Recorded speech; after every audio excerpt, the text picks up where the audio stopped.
6 o'clock from the 104.5 The Zone Studios. Hello, friends, and good morning. I'm Justin Hawkins. More top 30 visits down the pipeline for the Tennessee Titans.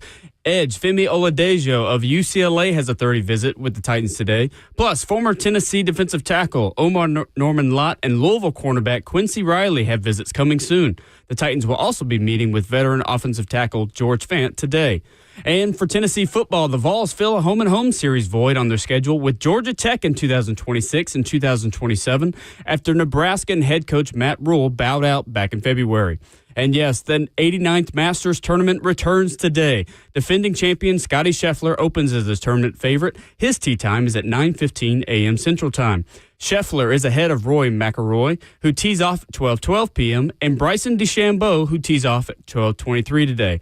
And in the NBA, the Los Angeles Lakers guard Luka Doncic scored 45 points in his first game back in Dallas since being traded to L.A. in February. His performance helped the Lakers wrap up a playoff spot with a 112-97 victory over the Mavericks on Wednesday night. The Lakers currently sit third place in the Western Conference. For all your foundation repair and waterproofing needs, you've got to go to USSTN.com. Breaking news at once for your home for the Titans and Vols. This is 104.5 The Zone.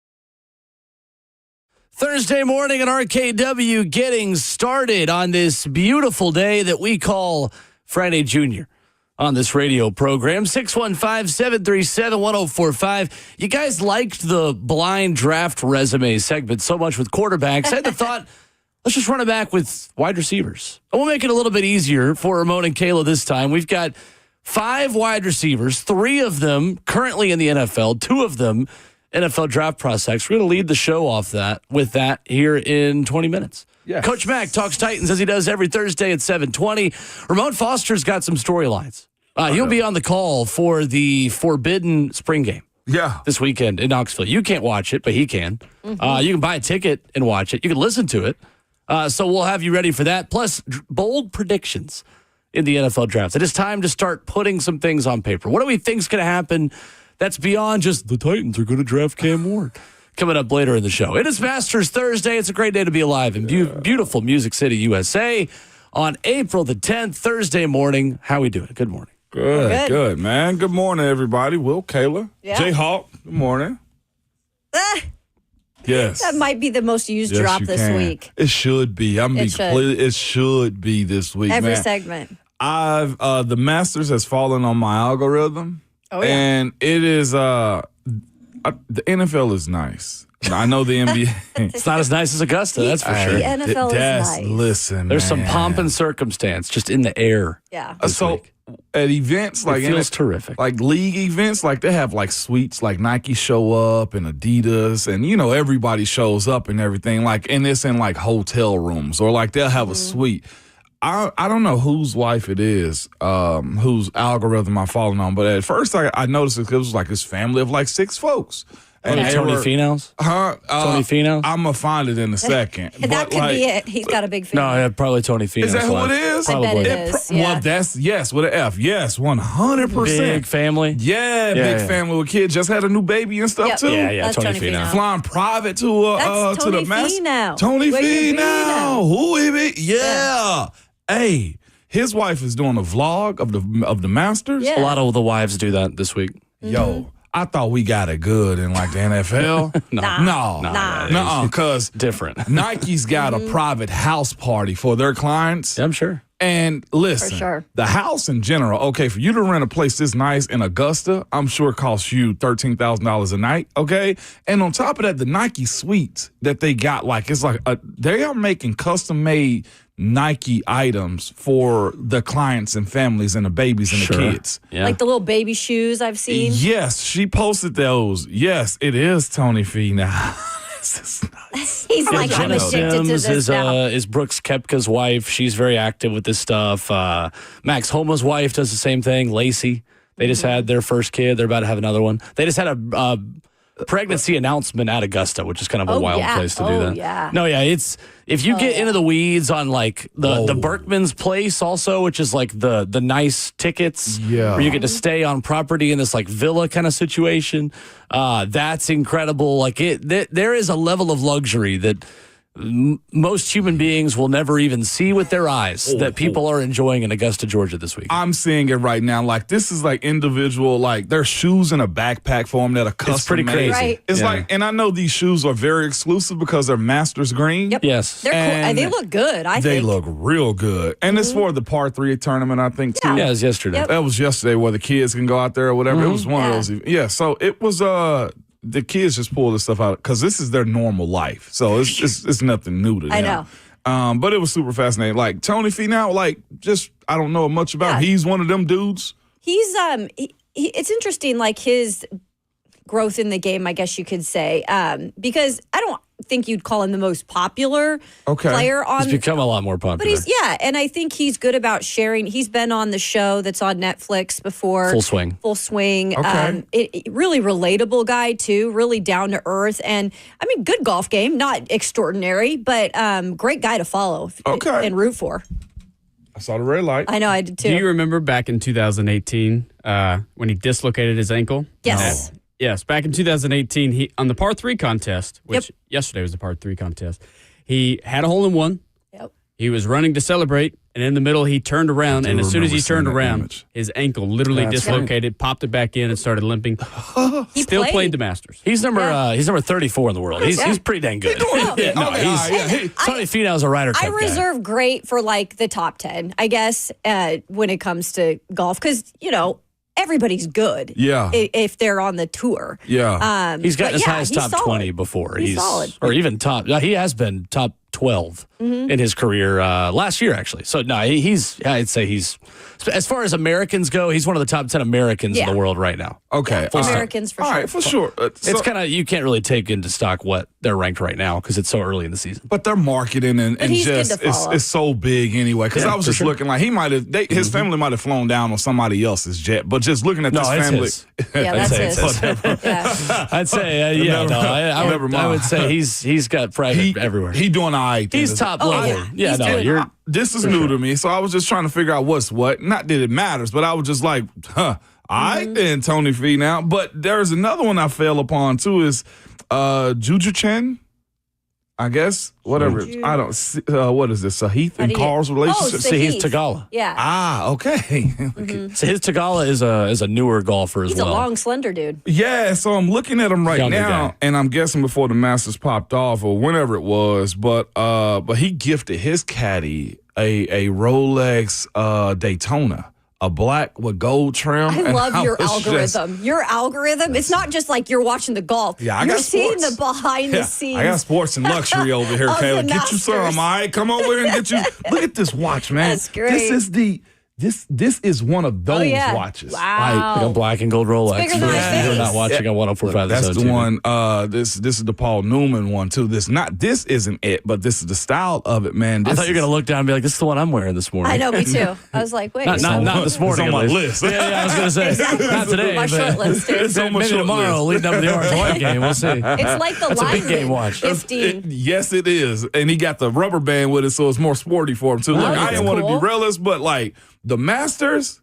that is a different place, is what I'm Yeah. telling you. If you good, It's at top of my golf, bucket list. Now that I'd I've love seen to an go. Arsenal game in person, Yeah, this would be the newest, like number one thing. If I had to choose anything to go see, Yeah. in sports, it would be the Masters. I mean, we're talking about like how nice golf is, and heck, the nicest stadium I've ever been into is San Francisco. So you know what I'm saying? Like, and even still, like You're talking about football? Football, it doesn't touch anything that the Masters have. It's It's elegance. immaculate there. Yeah, it's elegance for from, sure. I mean, I haven't been there, but from people who have been there firsthand say there's not like one thing out of place, I heard two pros and a cup of Joe speaking about that. I think Brady Quinn's played it. He said it's not a single weed around. Like, No, yeah.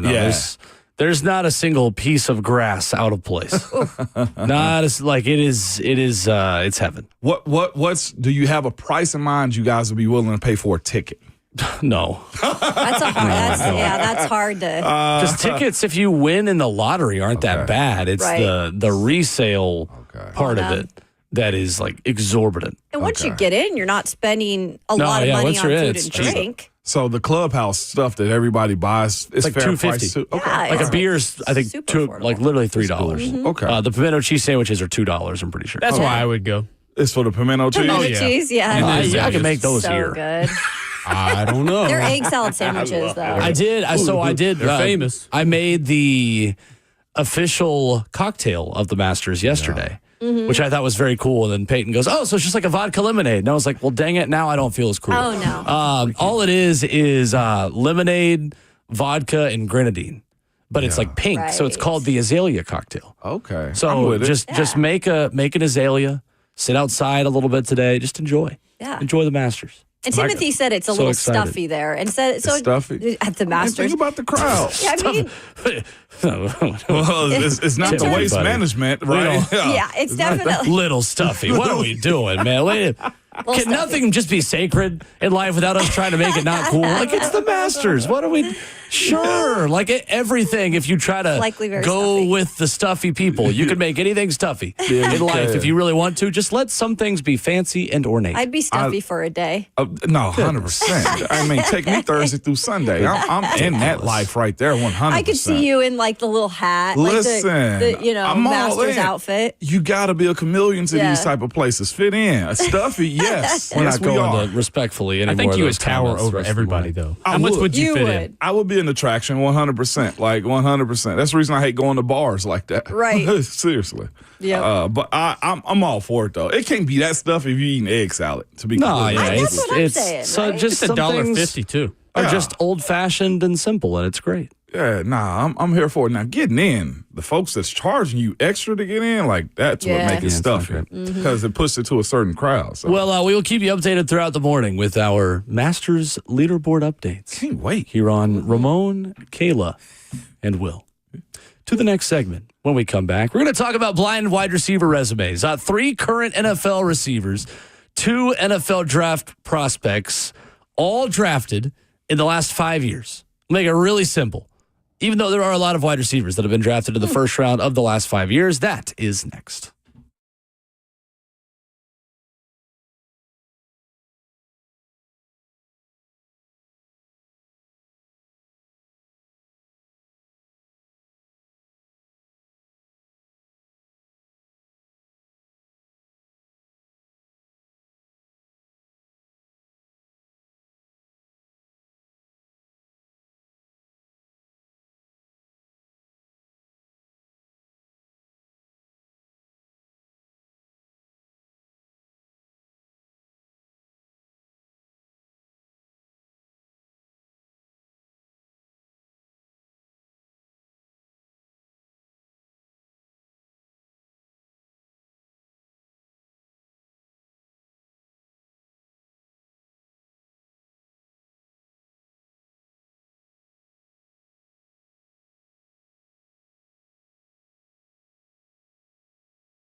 RKW 1045, The Zone is brewed by Scooters Coffee with locations at White House, Mount Juliet, Rivergate, Smyrna, and Brentwood. You can download the Scooters Coffee mobile app today to order ahead and save $2 off your first mobile order. You guys liked when we did the blind NFL draft resumes a couple of weeks ago. If you missed it, I enjoyed it. we did a couple of quarterbacks, and then we did Cam Ward, but we didn't tell Ramon or Caleb which one was which. So we had Cam Ward mixed in there with good quarterbacks and with some bad quarterbacks to see if they could find who was who. And you did very well. Both of you did. You did very well. Thank you. I decided to up the ante a little bit and take it a step further. So challenge. the audience likes it. We liked it. That's a good sign that we should do something again. Wide receivers. So, guys, I'm going to give you 5 of them. Okay. 3 of them are current NFL receivers, all drafted in the first round in the last 5 years. Last 5. Makes it easier. We're not going to go a decade back. We're not going to go to 3rd, 4th, 5th round picks. We're just going to keep it really simple. Okay. First round pick wide receivers. The exercise for the purpose of just seeing if there's really any dudes in this class compared to some of the dudes of the past few classes. 2 of these prospects are NFL draft prospects, 2025. Okay. So, again, I ask that you close the F&M Bank chat. We do not need hints from the done. people who can help you cheat. So, I will give you all 5 players. You take notes during the process. You have it in front of you in our show notes as well. Got it. And then at the end, like we did last time, I will have you all guess. I'll go, all right, player A is who, player B is who. And whatever you write down, you lock in. So there's no changing it after the process begins. Do you have any questions? Do you need any additional information? So 3 Do you former, accept this challenge? 3 former first round, 2 current prospects. Correct. Okay. Got it. You setting this up like the boom boom room, and I like it. I feel like we're about to go in the I dungeon feel like I'm now. going on a test. Do I need to lock the gates? Take a test. I'm not that big of a deal, trust me. I'm liking the way you setting this up. I'm gonna be real with you. This game might stick. Will, come on, I man. know. I got my pen Slay and is paper. closing like a metal gate. I'm closing a doggy door. Yeah. Yeah, that's right. All right, there we go. All right, the door is locked. Oh, yes, the boom, boom. Anyway, the blind resume. I draft. kind Yes. of like it, All right. Will. Now put our blindfolds on. Player A. Here we go. Player A is 6'2", 225 pounds, a 6.50 prospect grade. Again, all of these draft profiles are from Lance Zierlein of NFL.com. Great way to just make it as basic and as solid as possible. So player A, 6.50 prospect grade means boom or bust potential. I'll give you height, weight, and prospect grade for all these guys. Okay. Big, smooth, and natural. Well, that's a great way to be described. He possesses the versatility to operate from wherever you want and get to wherever you want or you need, no matter the competition. Mismatch receiver with size, strength, and competitiveness similar, this is the one with a comp, similar to the Titans wide receiver, A.J. Brown. But his speed testing at the combine did not meet expectations.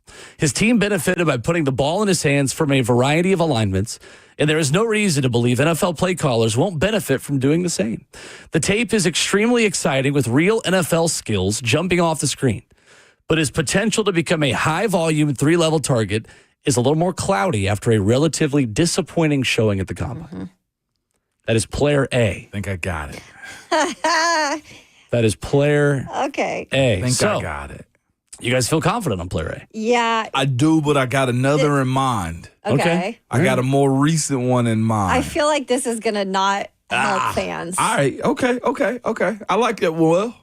So that's player A. I got player A So down. we're writing it down, right? Mhm. I got it. Lock it in. Okay. Well, I'll let you guys have time to lock it in after you hear all of them.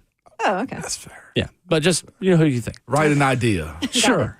Player B is 6'4", 219, a 6.40 prospect grade, which means will become a good starter within 2 years.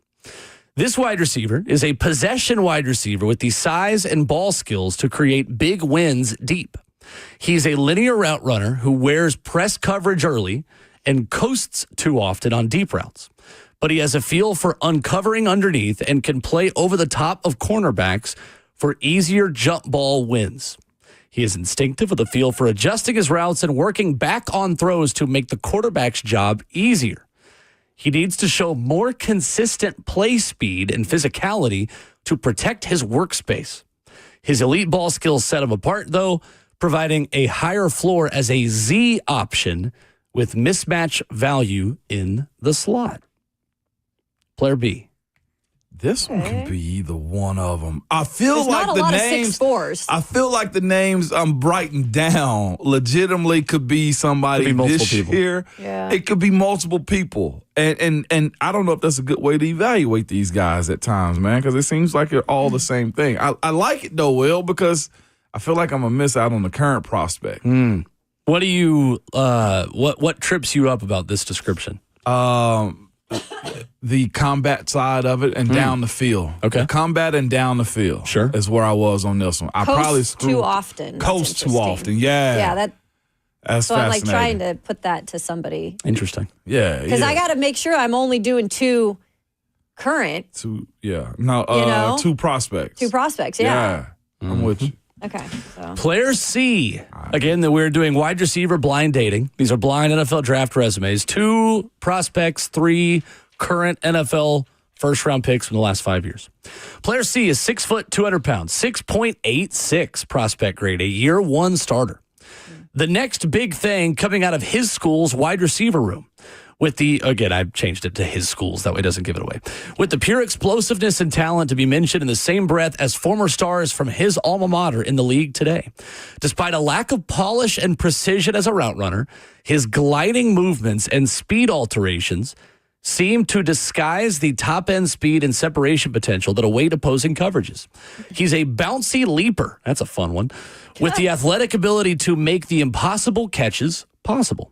He tucks away accurate throws and displays the toughness and play strength to fight for tight window victories over the middle.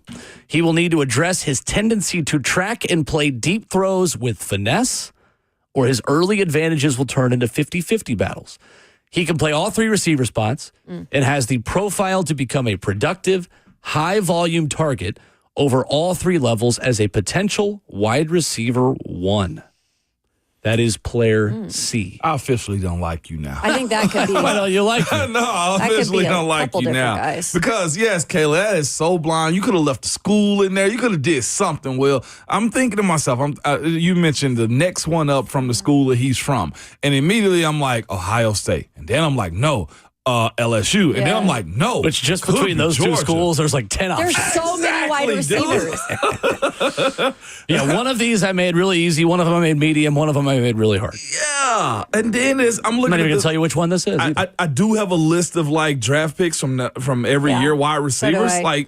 And what I do recognize is this. We speak about the quarterback draft. The wide receiver draft in the first round is probably one of the more consistent picks ever Yep. in the first round.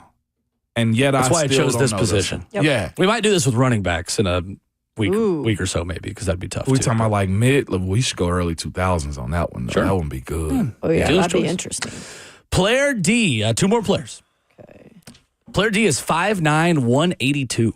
Ooh. A 6.46 prospect grade, will become good starter within 2 years. Slot target who plays with unbridled energy and immense confidence. Gosh, I wish somebody would describe me as with unbridled energy Yeah, right? sometime. He is slightly built but can sidestep, press, and fly into action with above average acceleration and an attacking demeanor. He has a tendency to rush his routes, but his ability to play with speed and move with athleticism makes him hard to read for defenders. His ball skills will shine brightly at times, but frustrating drops come with the package. He has the skill set to become a valuable playmaker as a pro. Ooh. All right. That's a small think guy, and there's got not a ton decent of one. these teeny tiny ones that I got have a been decent first one. round. Okay? Okay. This could be any current player too, or any player in this draft prospect? also. Shout Like, out to all the Yeah. short kings out there, 5'9". But I've already Teeny Dog. tiny, according to Kayla Anderson. dog, Oh, you God, could sorry. have been a whole lot better than this, Will. Like you could have really like you're a cool substitute teacher to the boom boom room, but I ain't liking you No, right now. don't I'm being don't compare Some me to the subs boom are boom pretty room. cool. I am not worthy. Well, we got the sound room. I am not worthy. No. We got the alto boom room boom or something. I, like- Ron Slay's got his thing. I will find my own, but it will not be co-opting his I thing. feel like we're being trapped in a dungeon right now. Okay. Because The draft dungeon. How about that? the draft dungeon, yes, that's even better. I'm not worthy to have my own boom boom room. No, it ain't the boom I gotta boom work room. like 20 more years to earn that. But like you competition cross town now the way you do this one. I'm gonna be honest All with right. you. Yeah. Final player. Player E is 6'1", 202. A 637 prospect grade, will eventually be a plus starter.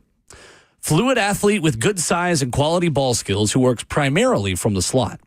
He runs his routes with tempo and pace. Does a nice job of influencing coverage when needed. He lacks the explosiveness to race past the coverage. It is a little tight in his hips getting in and out of breaks. His baseball background shows up with his laser-focused ball tracking and ability to make sudden adjustments to bring throws in for a safe landing. He's not elusive or sudden after the catch, but is competitive and can squeeze out additional yardage. He projects as an early starter at slot for teams running heavy amounts of 3 wide receiver sets. Dog. I like that one. That is 5 wide receivers. Yeah, I heard you, Will. 3 of them current first-round picks.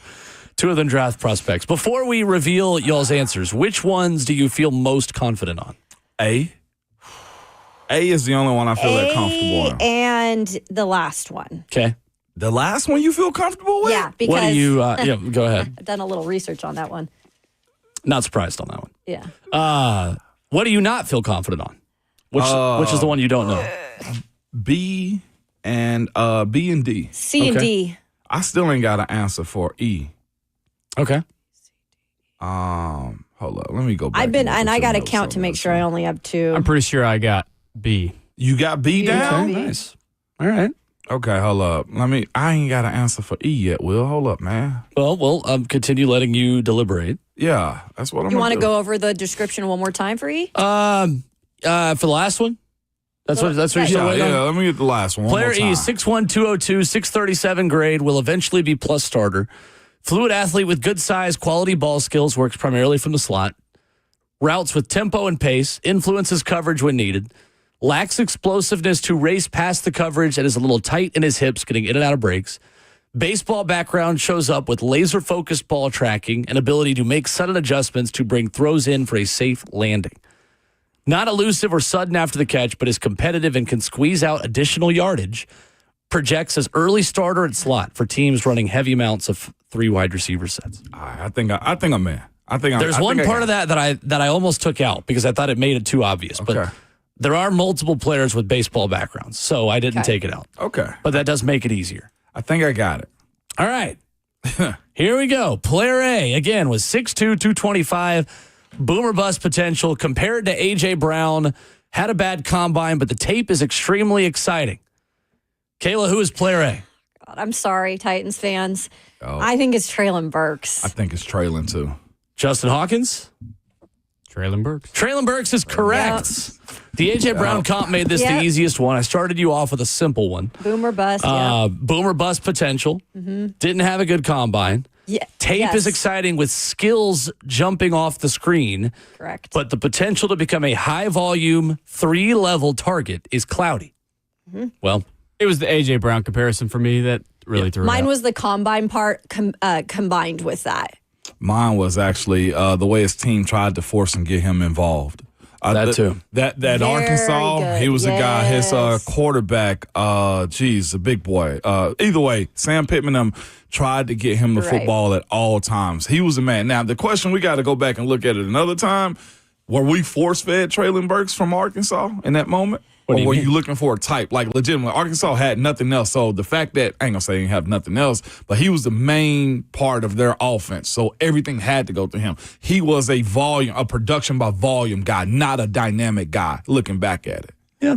Is that Maybe. fair? I Maybe? think in a way. I think You there are think, a lot of reasons why KJ he wasn't Jefferson. successful here. KJ Jefferson Was the quarterback. Yeah.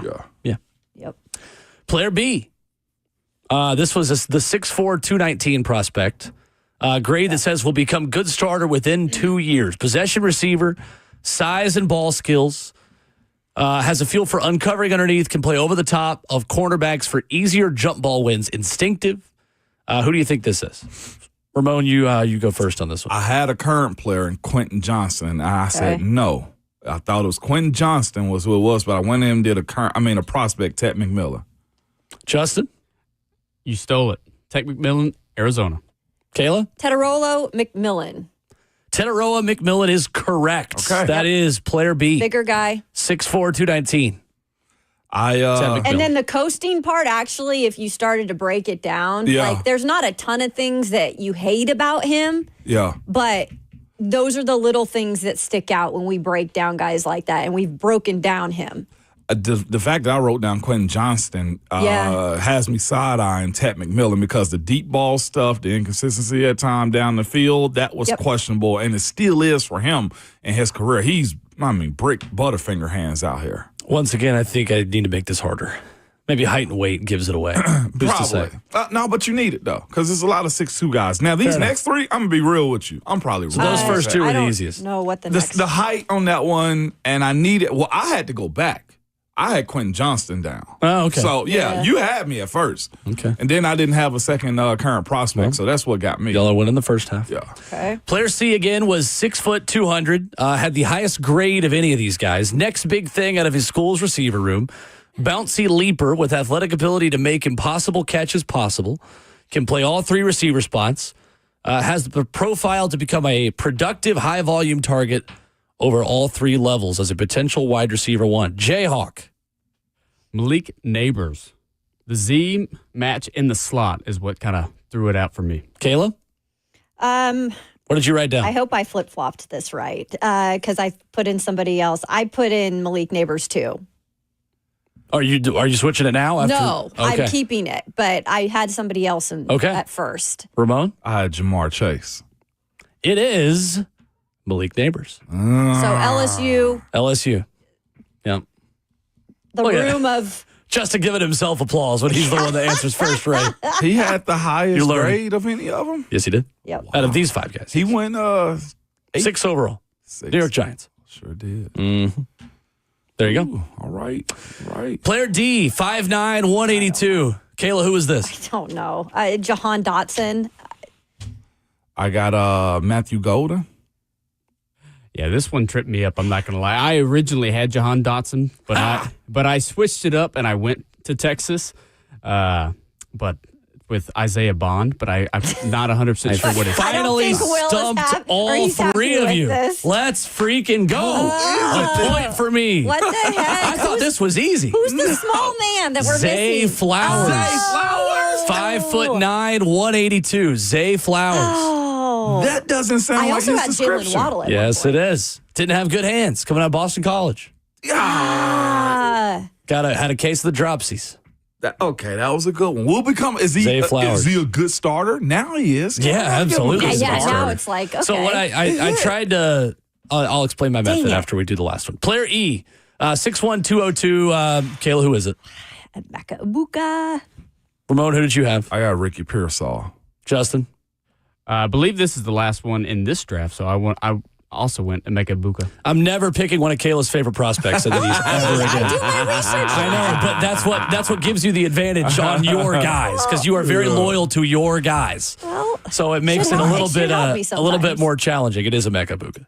The baseball part of it was a dead giveaway. I thought I could maybe trip you up into it being AJ Brown, but AJ Brown was bigger than 202. Right, exactly. Even though he was baseball too. So anyway, Early I starter thought at the Ricky slot. Pearsall. I don't know why I thought Ricky Pearsall, but it was him. What, he wasn't the Actually, first round his pick. comparison Yeah. Or was he? is actually one of Emeka those. Buka, is it really? Yes. Wow. Okay. Yes. Then. All right. So, not His too bad. size and prospect grade he was is very comparable to Trey Harris, so I was very close to going Trey Harris, really? but the baseball background is what I Gotcha. went with. There you Zay go. Flowers. Blind dating, wide receivers. That was That's solid. fun. Justin and Kayla both tying for the most points there. Sheesh. Man, the short king got me. Short king. That was a good exercise. Real good exercise, man. Thank you. That's solid. Have the current prospects lived up to everything they've said? Zay Flowers did for sure. Traylon Burks didn't, and Malik Neighbors succeeded. Yep. Yeah, That's what I tried to do. So I tried to pick one bad, good, and great that's good. to compare to the two of the first round, potential guys. Yeah. Now we'll see what Tet McMillan and Emeka Ibuka amount to. Does this? I guess we'll have a deeper conversation. Do these descriptions make you believe in the players even more on how you're going to draft them? Like Traylon's situation. I mean, injuries happen, but it's been somewhat of what they've said in the description though too. Yes. His deep balls, like him being able to catch it, like it's been problematic for him as of late too. Hasn't been a 3-level target. Has not. That's a biggie. Yep. 100%. That was daggone good, Will. Coming up, what do you get if you win the Masters? Ramon's looking at winning a ticket to the Masters. A Rolex. After it hit his algorithm. I think there's more to what the winner gets than people even really know, because I learned some stuff looking at this yesterday. We'll talk about it next.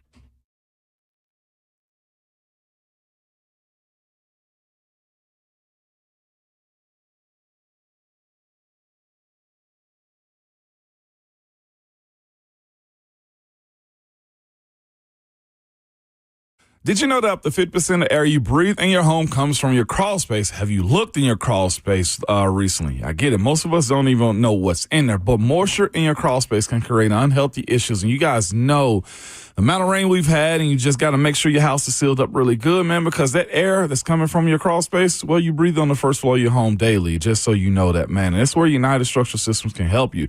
USS has been keeping homes dry and stable in Middle Tennessee since 1994, so you know they aren't going anywhere. Help control moisture and musty smells with mold treatment and crawl space encapsulation that comes with a USS guarantee. That's right. Encapsulation helps reduce high humidity in your crawl space and helps deter mold and mildew and protects your crawl space from pests and wood rot. Listen, we've had a lot of weather here, and you got to make sure that your house is sitting on a great foundation and is waterproof. The company to do that, man, is USS. You can reach out to them by going to USSTN.com. That's USSTN.com, or call them at 615-488-7855. United Structural Systems.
RKW Brewed by Scooters Coffee continues, wrapping up hour number 1 this morning. We just did some more blind dating for NFL draft prospects. It is a segment you guys really like, so we're going to keep doing it.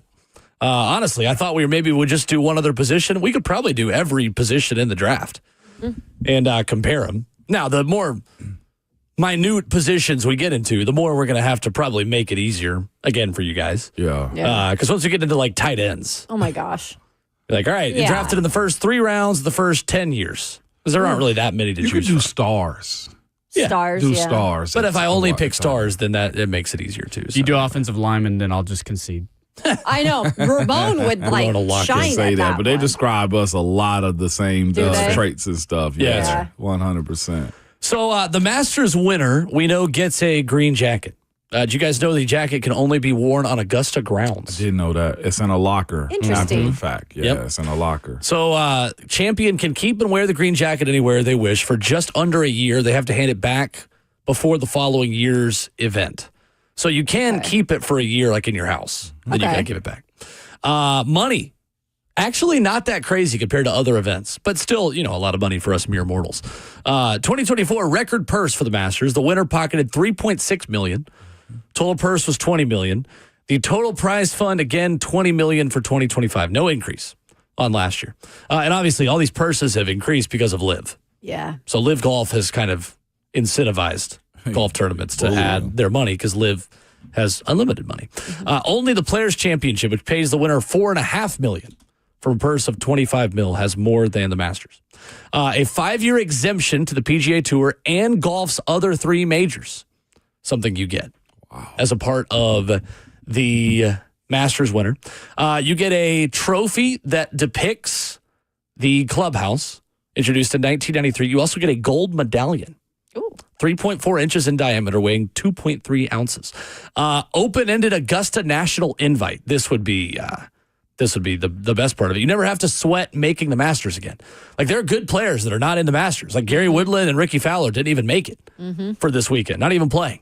Didn't get invited. Honorary Augusta National Golf Club membership. Now that's the best part That's of the it. That's one sweet. right there. Every Yeah. Masters winner automatically becomes an honorary member of the ANGC. That is not the same as being a fully paid Augusta National member. Only Jack Nicklaus and Arnold Palmer got to enjoy that privilege. Hold up, say that one again. I missed Only Jack and Arnie became fully paid Augusta National members. So I guess not even Tiger. it. Don't even. That's wild. Jeez. It does mean, however, they get to play Augusta whenever they like, provided the club is open, and they get to wear their green jacket whenever they are on the premises. Can you just imagine you're having like a bad week? You're like, I want to go out to Such Augusta. a flex. Such and a just flex. I know, like, You know? seriously. It is the flex of all flexes. It is. Augusta only has 300 members. Invitation only. There is no application process. So I'm sorry, Ramon, if you did take golf lessons and wanted to become a member, you would have to be invited. I pulled up the list of sports figures real quick. Yeah, I'm not on that list.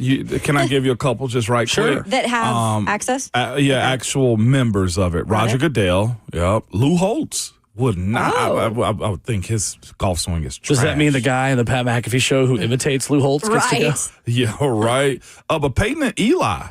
Yeah, I believe that. Yeah. Lynn Swan is a member. Okay. Okay. Dope. That's about all I have. Diana Murphy, former USGA president, too. Okay. That makes sense. I believe Checks. Condoleezza Rice. Yes. Politicians. one of the big And figures. Sam Nunn is the other one, the U.S. Senator from Georgia. Okay. So there's Well, only that 2 makes sense. politicians that are members. Yeah.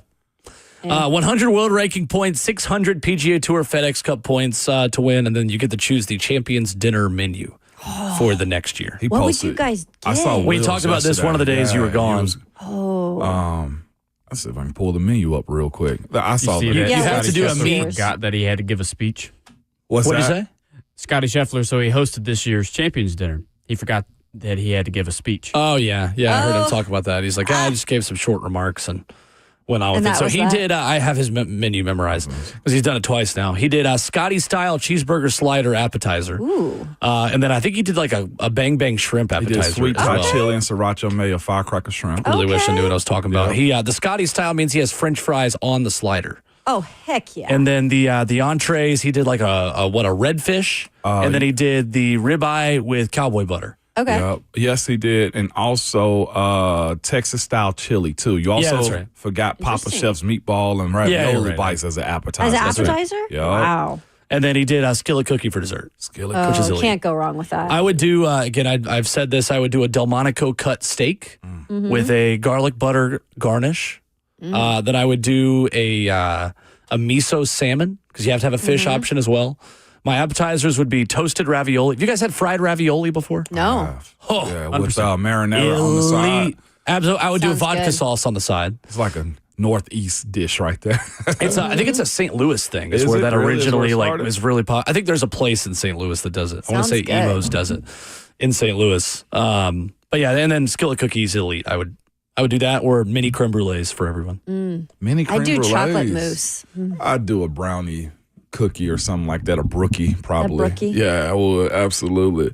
Main dish would probably be I definitely have some sea bass over rice with a ginger soy sauce. Would be We're making people really hungry I this know. morning. I'm Scooters like, Coffee has 5 dang it. locations in White House, Mount Juliet, Rivergate, Smyrna, and Brentwood. Download the Scooters Coffee mobile app today to order ahead and save $2 if your first mobile No order. fish or steak there, but I would you can have get a lot of Scooters other bring things. the waffle bites there, the maple waffle sausage, egg, and Right. cheese. Elite. Oh, Elite. fantastic. Absolutely But fantastic. they got to pay for it too. So They do have to pay for it. Exclusive true. as you want to get, you gonna have to foot the So bill. there's one golfer who did the simplest menu ever, and he gets roasted for it all the time. Bubba Watson has done this Yes. twice, where his master's dinner, he just started with a Caesar salad, Yeah. did a grilled chicken breast with green beans, mashed potatoes, corn, mac and cheese with cornbread, I love it. and confetti cake for dessert. So Bubba Watson. If Is you it? know Bubba Watson, the What personality. kind of personality does he have? He's quirky. Like Bubba is Just a Bubba. Southern guy. Like he's Southern. Like there's not much, crazy about him. He's kind of simplistic. I think he married a Georgia basketball player way back in the day. They've been married for a long time. What's up? Yeah, he's cool. Cool personality. Heck, he probably does it quirky. for his kids. Yeah. Well, then they don't get to go. I love confetti cake though. I not a love Confetti cake at the Masters is ridiculous, though. That's like going love to a it. steakhouse and getting a cheeseburger. Like you can, their chefs will You make can anything in spice it the up. world that you want. Confetti Anything in the cake. world. Well, it pretty. I wonder is he getting it from like the Kroger? Like seriously? Now that Like, I don't agree bring with. sheet You got to cake. have the No, What's the I- difference between a Augusta Kroger makes it. sheet cake and a fancy one? I don't know. Maybe, See I what I'm don't know. saying? Maybe they make it look a little bit more. See? 615-737-1045, 7 a.m. hour on deck. The Titans are visiting with a former Vol. Which Tennessee prospect will have the best NFL career? That's next.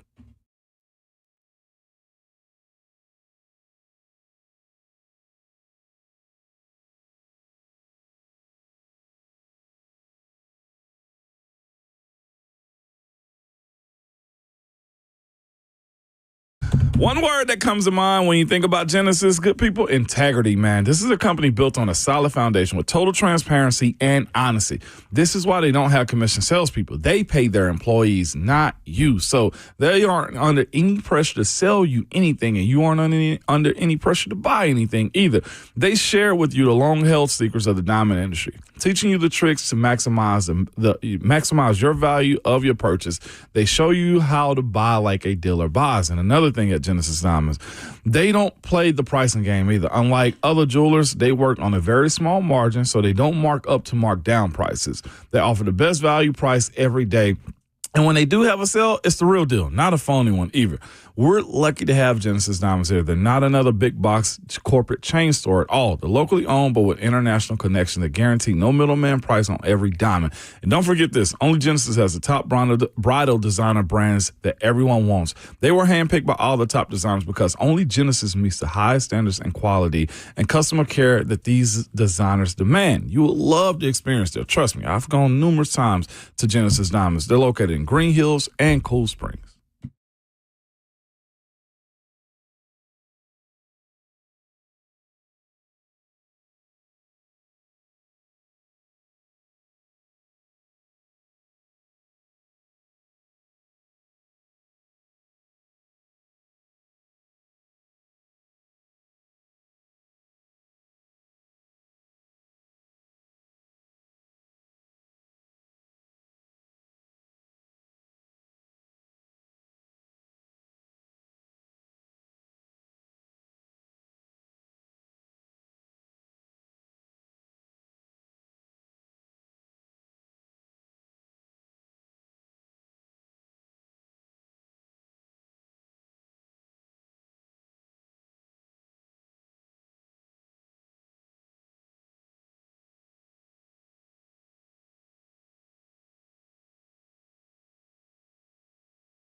7 o'clock from the 104.5 The Zone Studios. Hello, friends, and good morning. I'm Justin Hawkins. More top 30 visits down the pipeline for the Tennessee Titans. UCLA edge Femi Oladejo has a visit with the Titans today. Plus, former Tennessee defensive tackle Omar Norman-Lott and Louisville cornerback Quincy Riley have visits coming soon. And the Titans today will be meeting with veteran offensive tackle George Fant. For Tennessee football, the Vols fill a home-and-home series void on their schedule after Matt Rule and Nebraska bowed out back in February. They do it with Georgia Tech in 2026 and 2027. Yes, the 89th Masters Tournament returns today. Defending champion Scottie Scheffler opens as the tournament favorite. His tee time is set for 9:15 a.m. Central Time. Scheffler is ahead of Rory McIlroy, who tees off at 12:12 p.m., and Bryson DeChambeau, who tees off at 12:23. And in the NBA, the Los Angeles Lakers and guard Luka Doncic. He scored 45 points in his first game back in Dallas since being traded to L.A. back in February. His performance helped the Lakers wrap up a playoff spot with a 112-97 victory over the Mavs last night, and the Lakers currently sit third in the Western Conference. For all your foundation repair and waterproofing needs, you've got to go to USSTN.com. Breaking news at once for the home for Titans and Vols. This is 104.5 The Zone.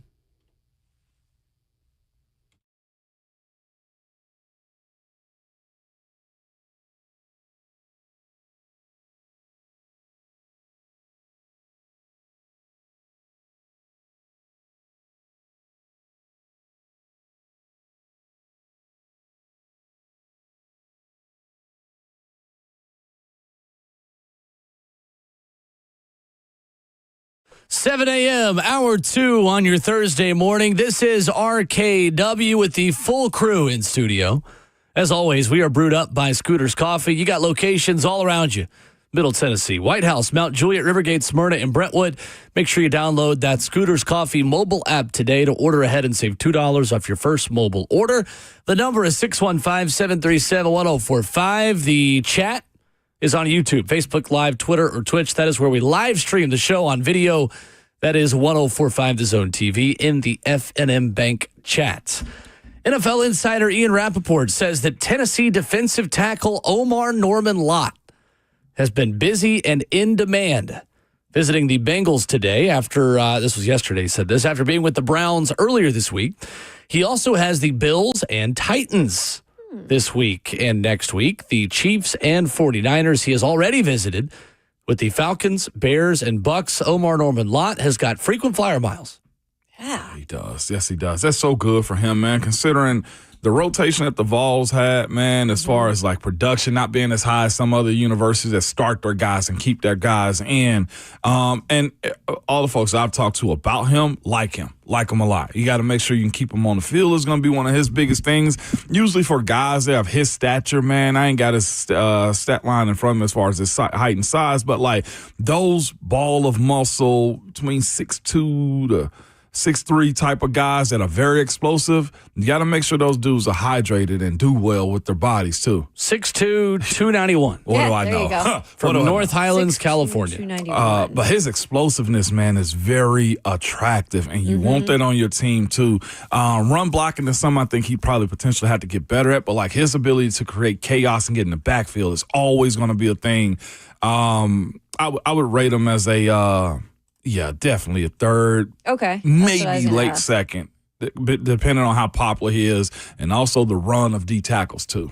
What probably helped him this last year? Because I do realize that, we talked a lot about James Pierce Jr. going into the season, and you mentioned the rotation maybe didn't get as many reps and eyes on him as you would like. However, I remember hearing a lot of Omar Norman-Lott last year. Yeah, what got him? I think the Senior Bowl helped solidify it, just to be quite honest with you. I didn't like the fact that he didn't finish it out for the most part. But what you needed to see from him, you got. He mushes centers. He mushes guards. I'm talking about pushing them back. And you see that on tape, too. So it's not just an idea of, oh, hey, he's explosive. No, he's intentional with what you're asking him to do in those moments. And here's also another thing, too. You can't just be a 3 technique or D lineman in this world anymore for the most part. You got to have the ability to get after the quarterback, and he possessed both of those things right there. He can hold the point well enough. Again, at 6'2", 290, as explosive and light on his feet as he is, he's not a heavy-footed guy. So putting him, I wouldn't put him personally in short yardage and goal line. unless Okay. he improves in that area. But if we're in 2nd and 7, we're 1st and 10, he's going to cook. Omar Norman Lott last season, 139 pass rush snaps for the Vols, according to Pro Football Focus. In those 139 snaps, which is not a lot at all, No. he turned those into 27 pressures. Jeez. That is a pressure rate of 19.4%. Comparing that to James Pierce, who led all of FBS edge rushers in pressure rate in 2023, he led the country with a 21.7% pressure rate. So you're looking at a comparable pressure rate to an elite edge rusher prospect in James Pierce from the interior. I think Omar Norman Lott has the best NFL career of this crop of Vols draft prospects. I think the NFL loves guys like him who can play a role in getting after the quarterback. And I'm not saying he's going to have an Aaron Donald career. Please do not hear me when I say that. But the NFL loves Aaron Donald types. They love Braden Fisk types. They love Kalijah Cansey types from the last couple of seasons. I think Omar Norman Lott could go a lot of places and be successful, which to me says that he has a better NFL career than James Pierce Jr. or Dylan Sampson, who I think are going to have to go to the right place to be successful. James Pierce Jr., don't get me wrong, has a higher ceiling than Omar Norman Lott does. I think almost anywhere Omar goes, he is going to have a role, maybe not right away. I think over the course of his entire career, I think he is going to be a really, really good pro. Could have just the same or better of a career than Sebastian Joseph Day, is the way I view it. Oh, Yeah. that's an interesting comp in terms of career. And I see a little bit more explosiveness from Omar Norman Lott than I do Sebastian. Yes, 100%. He's just so like quick that, though. inside. Like his hands, everything Power. moves very, very fast for Omar. Sebastian, a little bit bigger, 6'4", 305 when he came out of Nebraska, right? Rutgers. Yep. Has had longevity, though, and success. Yeah, but and that's the thing. If you stick around as long as he has, being drafted in 2018, you've had a successful career. 100%. Right. Even if you're never a Pro Bowler, never a all-pro guy. Longevity matters in this league, considering the amount of guys that don't make it to third and fourth contracts. I'm still just so interested in the James Pierce, and I don't want to call it an experiment of whoever takes him because we know the athleticism, we know the talent he brings to whoever gets him. But you're right, Will. It could rely on or hinge on the fit of where he goes in terms of building that from the jump of what he could be. Because I still think he could have a really good career in the NFL. No doubt. But there are just some question marks in terms of where he goes and if that happens from the get-go. I think it's important that happens. And the thing with Edge is this, though, too. Their success is predicated on what? Getting to the quarterback and sacks. Like Arden Key, I think, is a really good football player. I think he's a really good pro. I think Arden Key is a success, right? But how do fans view Arden Key? Inconsistency. He don't get no sacks. Well, there's a lot of stuff that goes into it. And to Will's point about Omar Norman Lott, like Omar Norman Lott can be praised for run stopping, and also, oh man, he shifted the quarterback around to where those edge guys like James, if James doesn't get to a point, James Pierce Jr. doesn't get to a point to where you see him affect the quarterback, get like 8 sacks that rookie year. You got to have a double-digit sack Exactly. season as a top 20 pick. Yeah, man. It's tougher. The stakes are higher. Arden Key's consistent. He's just not great. Yeah. Like he's consistently a very above average player at edge. I mean, he 6.5 sacks last year, 6 sacks 2023, 4.5 in 22, 6.5 in 2021. Like, That's but what I mean. he consistently goes missing, right? Like, for sure. That's the part, I guess. And that's why those guys wash out so much quicker than the defensive tackles and stuff. Like, or why you have like a big guy, like a rusher, like move down to a 3 technique eventually. I think Omar Norman Lott benefits a lot from playing next to an all-pro player. Omar Norman Lott will? I think so. I wrote that. I can see that. It is interesting to me. We're going to talk with Coach Mack coming up here in 10 minutes about some of the prospects the Titans have brought in. Does it kind of feel like the Titans are preparing to maybe trade back? Because they're looking at a lot of prospects with mid to late second, early third round grades. Now, that's not to say that they're going into this saying, all right, let's trade back. We got to meet with these guys so we can trade back. It does feel like, though, they are really keeping their options open. and looking at a lot of guys that they would be interested in if they had a third-round pick. I'm with you, Will. I mean, Kyle Williams has a third-round grade. Yep. Omar Norman Lott has a third-round grade. Xavier Watts, the safety out of Notre Dame, is kind of a mid-second to third. Charles Grant, the tackle from William and Mary, is kind of a second to third-round grade. And again, like draft boards that we see publicly are far from what draft boards are privately. So if you see a player taken within 30 picks of where Mel Kiper has him going, that's probably about right.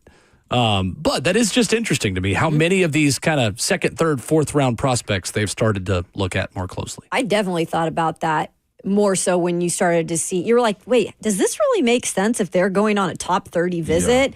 And you started to put the pieces together. And look, they've got to do all of their work to make sure that they're, from front to back secure on what they're doing. But there is an option that they could do that because they have such a high second round pick. Which ones are you willing to give up for a third, I guess, you think? The picks are 135, 2 in the fourth at 103, 120, 2 in the fifth, 141, 167. And 2 in the sixth at 178, 188. Those aren't bad picks. It's just that you go from 35 to 103. Yep. So there are 9 teams with 2 third-round picks. Okay. So when you're looking at possible trade partners who would want to move up to the top of the second round, and you would imagine if you're trading up at that point, there's either a run on a position that a team wants to get in on, correct, or there's a quarterback they want to go take. And this is where you want Jalen Milroe, Tyler Shuck, and Jackson Dart to all be available on the board. Yep. At 35. So the teams with 2 third-round picks, Browns, Texans, Jags, Chiefs, Jerry Snead trade, Rams, Saints, Giants, 49ers, Seahawks. Oh. Browns immediately pop up because that second-round quarterback. But they could also just take Tyler Shuck or any of those guys with their own second-round pick at 33. Okay. Because if they want a quarterback, I don't think they're going to wait around. I'd give up one of the fours and one of the fifths, potentially for a third. Seattle's interesting too because the quarterback, I'm talking about just if you want a backup for the future. I know you have Sam Darnold there now. Yeah. But you just wonder with how they're doing things, setting up for the future, just, maybe to get a backup in there. Oh, for I don't sure. know. For sure. And again, we've talked about that lost draft pick for sure in the third round, but legitimately, 188 ain't the back end of the draft where the Titans sit at right now. That's still good value in that draft pick if they wanted to trade that away. So I'm not opposed to that idea. If you're going to move back out of 35, you're going to have to go back a good ways to get a third this year. Mm-hmm. Either that or someone has to overpay you for a quarterback. Yeah. Mm-hmm. Typically, if you're trading back in the second round, you don't always get a third for that. You might pick up a 4 and a 6 or a 4 and a future pick. But to get a third this year, you're either going to have to really move back a good ways or someone's going to have to really pay you a premium because they want a QB. I'm up for that one. Yeah, 100. Coming up, Coach Tay McGinnis. We'll talk about prospects the Titans have hosted on visits with Coach Mack next.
RKW is brewed by Scooter's Coffee as we continue on this Thursday. Ramon Foster, Kayla Anderson, and Will Bowling. When you hear this music, that means Coach Mac, brought to you by Two Rivers Ford, the South's most trusted Ford dealer. Two Rivers Ford, as Titans Radio's head coach joins us today. Mac, how's it going? Good, Will. Kayla, Ramon, good morning. You got everybody in the house, huh? What's up, We Coach? do. Sir. Yes, sir. We are rocking good. and rolling. We've got, we're talking draft prospects with Rhett off air as always. It's business as usual this morning, Mac. Well, I mean, we're getting ready for the draft, right? That's right. It's absolutely right. Hey, first of all, before we get into the draft prospects, we talked about it with Rhett yesterday, who mentioned that you and him had met and talked with Taylor Zarzer, new voice of the Titans and Titans Radio. Just how excited are you to work with him, and what's been your first impression of the new play-by-play voice of Titans Radio? Yeah, very solid dude, Will. Yeah, we've visited several times. I just talked to him down in Augusta yesterday. Nice. I mean, it's to me. I mean, they had a pretty hard vetting process for this. You look at his resume, and then when you talk to him, I mean, you can tell him he's a true professional. He understands, the magnitude of the job that he's gotten. He also understands that the kind of legacy that Mike Keith established here, and also he's got a great concept of how important Titans Radio is, not only to this market but to this fan base, and also the standard that it has. I mean, and I found it out too when I came back here 9 seasons ago to start working with Titans Radio. I really didn't understand. I think Ramon can tell you this too. When he came on board, the stature that Titans Radio has around the league. And all that's very, very important, and he understands that, and I think he'll be a great addition. Looking forward to getting together with him when he gets back from the Masters, and he'll be at the draft. But I think the plan is for him to be at the draft to meet a lot of people.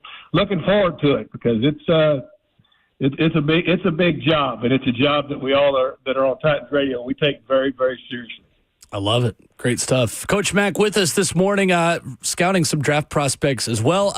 Mac, it's interesting as we get closer to the draft, and this always happens in the quarterback draft specifically, you start to see guys grow into the first round conversation. Well, we now know officially that Jalen Milroe is going to be in Green Bay for the draft in person.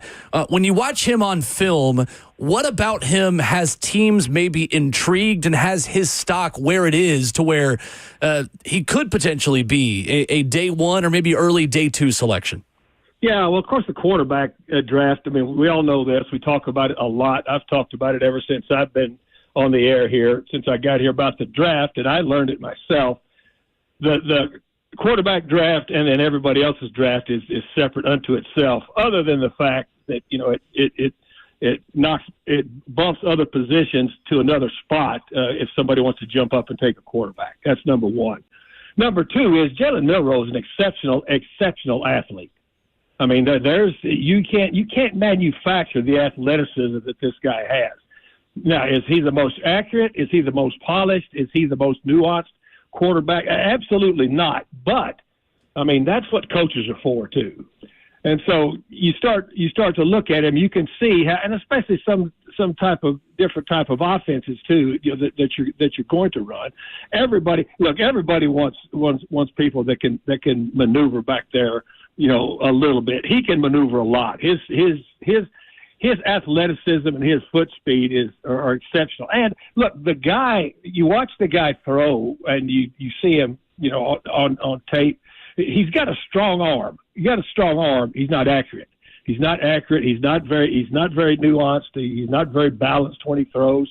But the athleticism is very, very intriguing. And that's why you see. And I can understand now, guys. Here's what the league doesn't want.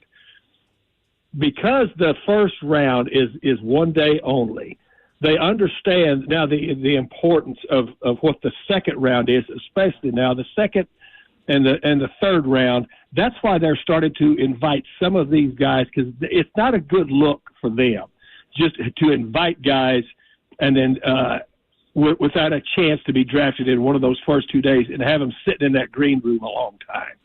It's just not a good look. It's just not good. It's not good business. So you asked me about Milroe. That's what I think is intriguing about him. And, they ask the league itself, ask around about, just where people are slotted, not who you're going to take, any of that stuff, but they gather information like that.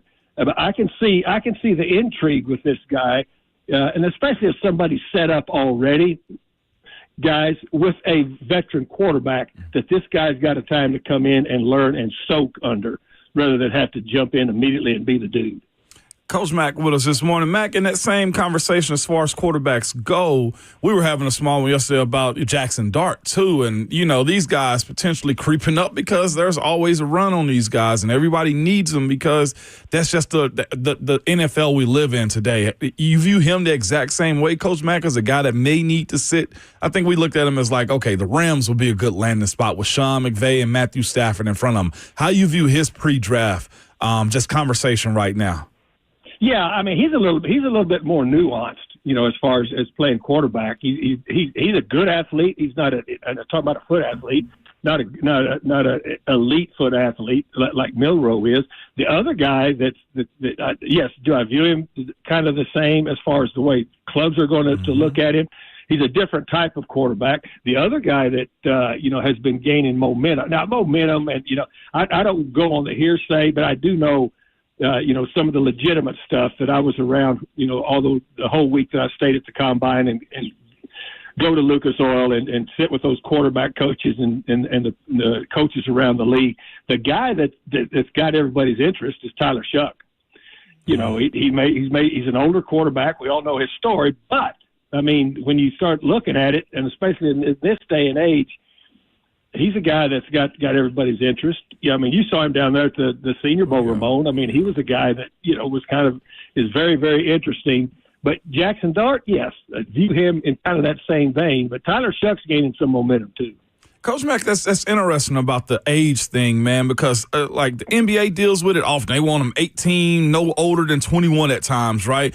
NFL somewhat does too, because we're speaking about Tyler Shuck, Coach Mack. But in your world as a coach that you've lived, has that ever mattered to you? And I'll go after the first round, like the age of a guy. Like I've heard teams want, these young 20-year-olds to come into the NFL because you can mold them a little bit better. But I feel like at 24, maybe 25 for certain positions, you should be able to get like instant production. Why is it viewed so differently when we're speaking about a older guy coming out of college? Because Dalton Knecht has benefited from it. It looked like, as far as on the basketball side this year, Walter Clayton Jr. coming out of Florida is an older prospect, but you see them as, I think, mature guys, and NFL teams, NBA teams don't necessarily see it that way, Coach. Well, the NBA is a little different because they've got a developmental league. That's very different. I tell you what's changed it though, Ramon, and it because I've lived it back before this stuff was in place. And the thing that has really changed it is now quarterbacks, because they slot because they slot all the draft picks the first 4 years. Those salaries are slotted. That makes a hell of a difference because now all of a sudden. And especially if you get one, in the second round, or you get one in the third round, that contract is not crushing you, for however long that quarterback is going to be there. I mean, I was in St. Louis at the Rams with Sam Darnold. That was the last real, $50-60 million guaranteed quarterback before he ever took a snap. Now, this slotting these draft picks, as far as, I mean, your salaries are slotted. There's not a lot of wiggle room in negotiations anymore. In fact, there's very, very little. That plays a big part of it too. Coach Mack joining us this morning, as he does every Thursday at this time. Coach, I'm going to go to South Carolina, where they had some dogs on defense last year. The top 30 visit, one of the reported ones here recently, was defensive tackle TJ Sanders. What do you like about this prospect, Coach? Well, I mean, he's a guy that's got some interesting traits that you're looking at. The thing that I think is interesting, and I'm glad you bring it up, what we're looking at and what people need to understand is these 30 visits, clubs don't call them the top 30. It's the 30 visits. And let me tell you why, because you're going to run the whole spectrum of the draft board on these 30 visits. And some guys are coming in. They're all coming in for different reasons. You've got so much exposure now as a scouting group to the players now, because they're starting on the 2026 guys already. I mean, they've been through those guys. Your boots on the ground scouts have. But the 30 visits, you've got to work throughout the spectrum of the entire draft. But first of all, you don't ever know who's going to come up. And again, this is because of the CBA.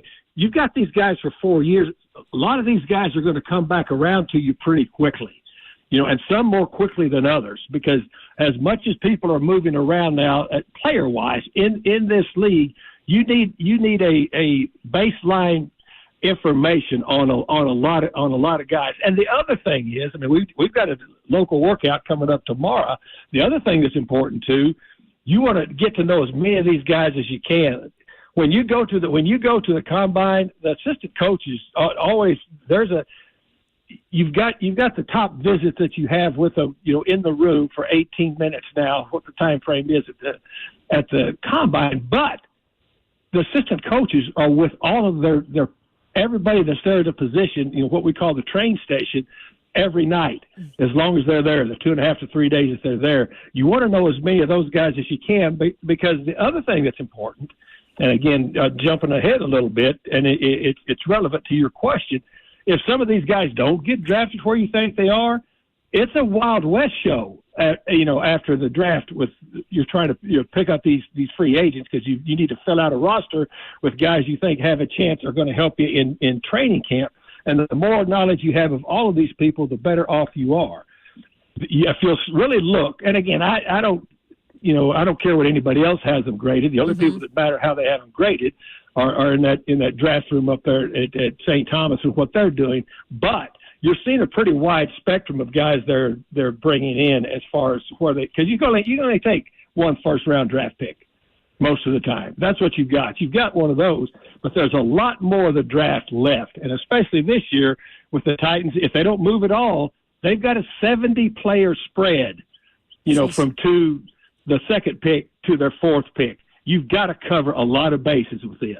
Well, and speaking of that, too, because we were just talking about a defensive tackle that they're bringing on a top 30, and then you can go the opposite direction on offense, Coach. And while they have a Tony Pollard, they have a Tajay Spears, they're hosting some running backs, one of them being Iowa running back Caleb Johnson as well. What's the thought process behind a team that maybe already has their guys, but again, you could always use more? Well, yeah, that's what it is. Caleb Johnson's a workhorse. I mean, he's a different type of a back. He's a different type of back that is in that middle spread of these backs on all of these evaluation boards, because he's a workhorse. I mean, this guy is a legitimate, carry it, from first down through third down, first quarter through fourth quarter. Type of a back, and plus, I mean, he's running offense up there. He's a really nuanced runner as far as with the inside and the outside zone. He's a very patient runner, but he's a bigger workhorse type of a back. Look, you need to spread a net, because the wider the net you spread, the more you're going to be able to identify who it is when you pull them in the boat, and you want to be able to identify them a little bit better than just a name on a sheet when you start pulling them in a boat. So yeah, and this draft, as we get towards the culmination of it, as far as evaluating these guys, the number of running backs that are going to be taken is going to be pretty high this year. Coach Mack at Titans Radio, our guest. Mack, we also get reporting yesterday that the Titans are scheduled to visit with former Vol Omar Norman Lott. I know you've watched him this past season scouting the Vols for Coach to Coach with Coach Doug Matthews. What do you like about him and his projectability as an NFL draft prospect? No, he's a three technique, and I mean he's a high motor dude. I mean he will be a guy. You get him. He will be a really good rotational supplemental guy. But he's a three technique, and look, the guy is relentless. Now, I think relentless is an adjective we all use this year for that defensive front at Tennessee, and also relentless and rotational. That was one of the strengths of this football team, as you guys all know. We've got 2 Vols for life sitting in there. Yeah. And you understand that those guys, first of all, they're coached very, very well there. Their work ethic is really good. Omar Norman Lott is a guy that you will love in your locker room, I would think, immediately, because his work ethic, I mean, he's a guy that you don't ever have to worry. I mean, I've never been there with him. Ramon could probably speak to this a little bit more, but you would never have to worry about him taking care of business both on and off the field. No, absolutely not. From our conversations we've had with folks around him, man, he checks the box, Coach Mack. One of those guys, man, very adult, very mature how he goes about his business. So you're 100% correct, Coach. On another visit that's been had here, Coach Mack, and it's from a smaller school, William & Mary tackle Charles Grant. Coach Mack, do you expect a learning curve for guys like them that are coming from William & Mary or North Dakota State if you're going to take a guy like that in maybe the 3rd or 4th round? Sure. I mean, well, that was one of your favorite guys at the Senior Bowl. Absolutely, Coach Mack. Because you can see that what the template is on him, and I agree with that. Yes, and look, most offensive linemen, a lot of offensive linemen that come in this league, the greater number. There's some, but everybody's got a lot. There's a lot to learn, and I mean, I'm talking to you, and so not to you, but through you, through the people. There's so much to learn about offensive line play in the National Football League that is completely different than the collegiate game. It's completely different. And a lot of it is the whole part of the middle world. And it's just, there's so much. And could he benefit? Yeah, he will benefit, and he's going to benefit somebody. Once they draft him, he gets into camp. But he's a guy that you want to be able to come in and soak technique. You soak the offensive line life and way of life in the National Football League. But as I said, the template that you've got to build on with him, he was very, very interesting to me. He's the guy that caught your eye immediately because you said, Mac, I like this guy, after the first day we were there. Mm-hmm. And the thing that really helped you because you brought your own binoculars. It's a good thing. I love how he adds that in. You stay ready, you don't have to get ready. Side note. Where they at? I got him in my backpack right now, Coach Mack. I got to keep him with me, in baby. case a prospect walks down the sidewalk in the window here. He's ready, Mac. Mm-hmm. Yes, indeed. I love it. Coach Tay McGinnis with us Thursday mornings here on the show. Always good stuff, Mac. Thank you. It is. Thanks, Mac. Guys, appreciate you. See you. Yes, sir. Coach Tay McGinnis, scouting prospects with us here this morning. Good stuff. Yeah, there Ramon's you got one flap closed on those binoculars. One's closed. And the cover's Charles Grant, is that you? Yeah. Who that? Are you in Midtown, I hope people downtown got Nashville? their blinds down. Hey, kid, where your dad at? You play football? We got condos right across the street. Yeah, straight up. You play football? Who you play with? Mac makes a good point there, and the best time to draft a tackle is when you don't need a tackle. Facts. For the first time in a while, the Titans don't need a tackle. This is when you would ideally like to draft one and allow them to sit. And I think there's no better example than that than Pittsburgh. And what you guys have done over the past couple of years, Ramon, you drafted Broderick Jones when you already had Dan Moore. Yeah. Mm-hmm. The Titans now have Dan Moore. Again, it's a rebuild. It doesn't matter what position you're sitting there to take. In a rebuild, you take value and you take who is slotted to you on your board that you love, regardless of position, and you just go get them. And Borgonzi's always talked about those fronts. Offensive, defensive, that's what comes first. He said that multiple times. I don't know if I would use 35 on an O-lineman, but again, it's a rebuild. Like, you're not supposed to be competing for a Super Bowl this year anyway. Right. Build this thing up. Build this thing up. You're helping Cam in the future, too. Coming up, on threes, Andy Staples, right after he was on the show with us, posted a very foul list. I love Andy. I have some issues with his top 10 quarterbacks in college football, and we'll do that next. We've got the trucks, all the trims, all the towing, all the bells and whistles, and all at Truck Month Savings. Two Rivers Ford is Ford Truck Central.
It is list season not only in NFL draft discussion, but in college football, spring football. What else do we have to do? RKW, Ramon, Kalen, Will, brewed by Scooter's Coffee, wrapping up the first half of the show. So Andy Staples was on the show yesterday. We love Andy.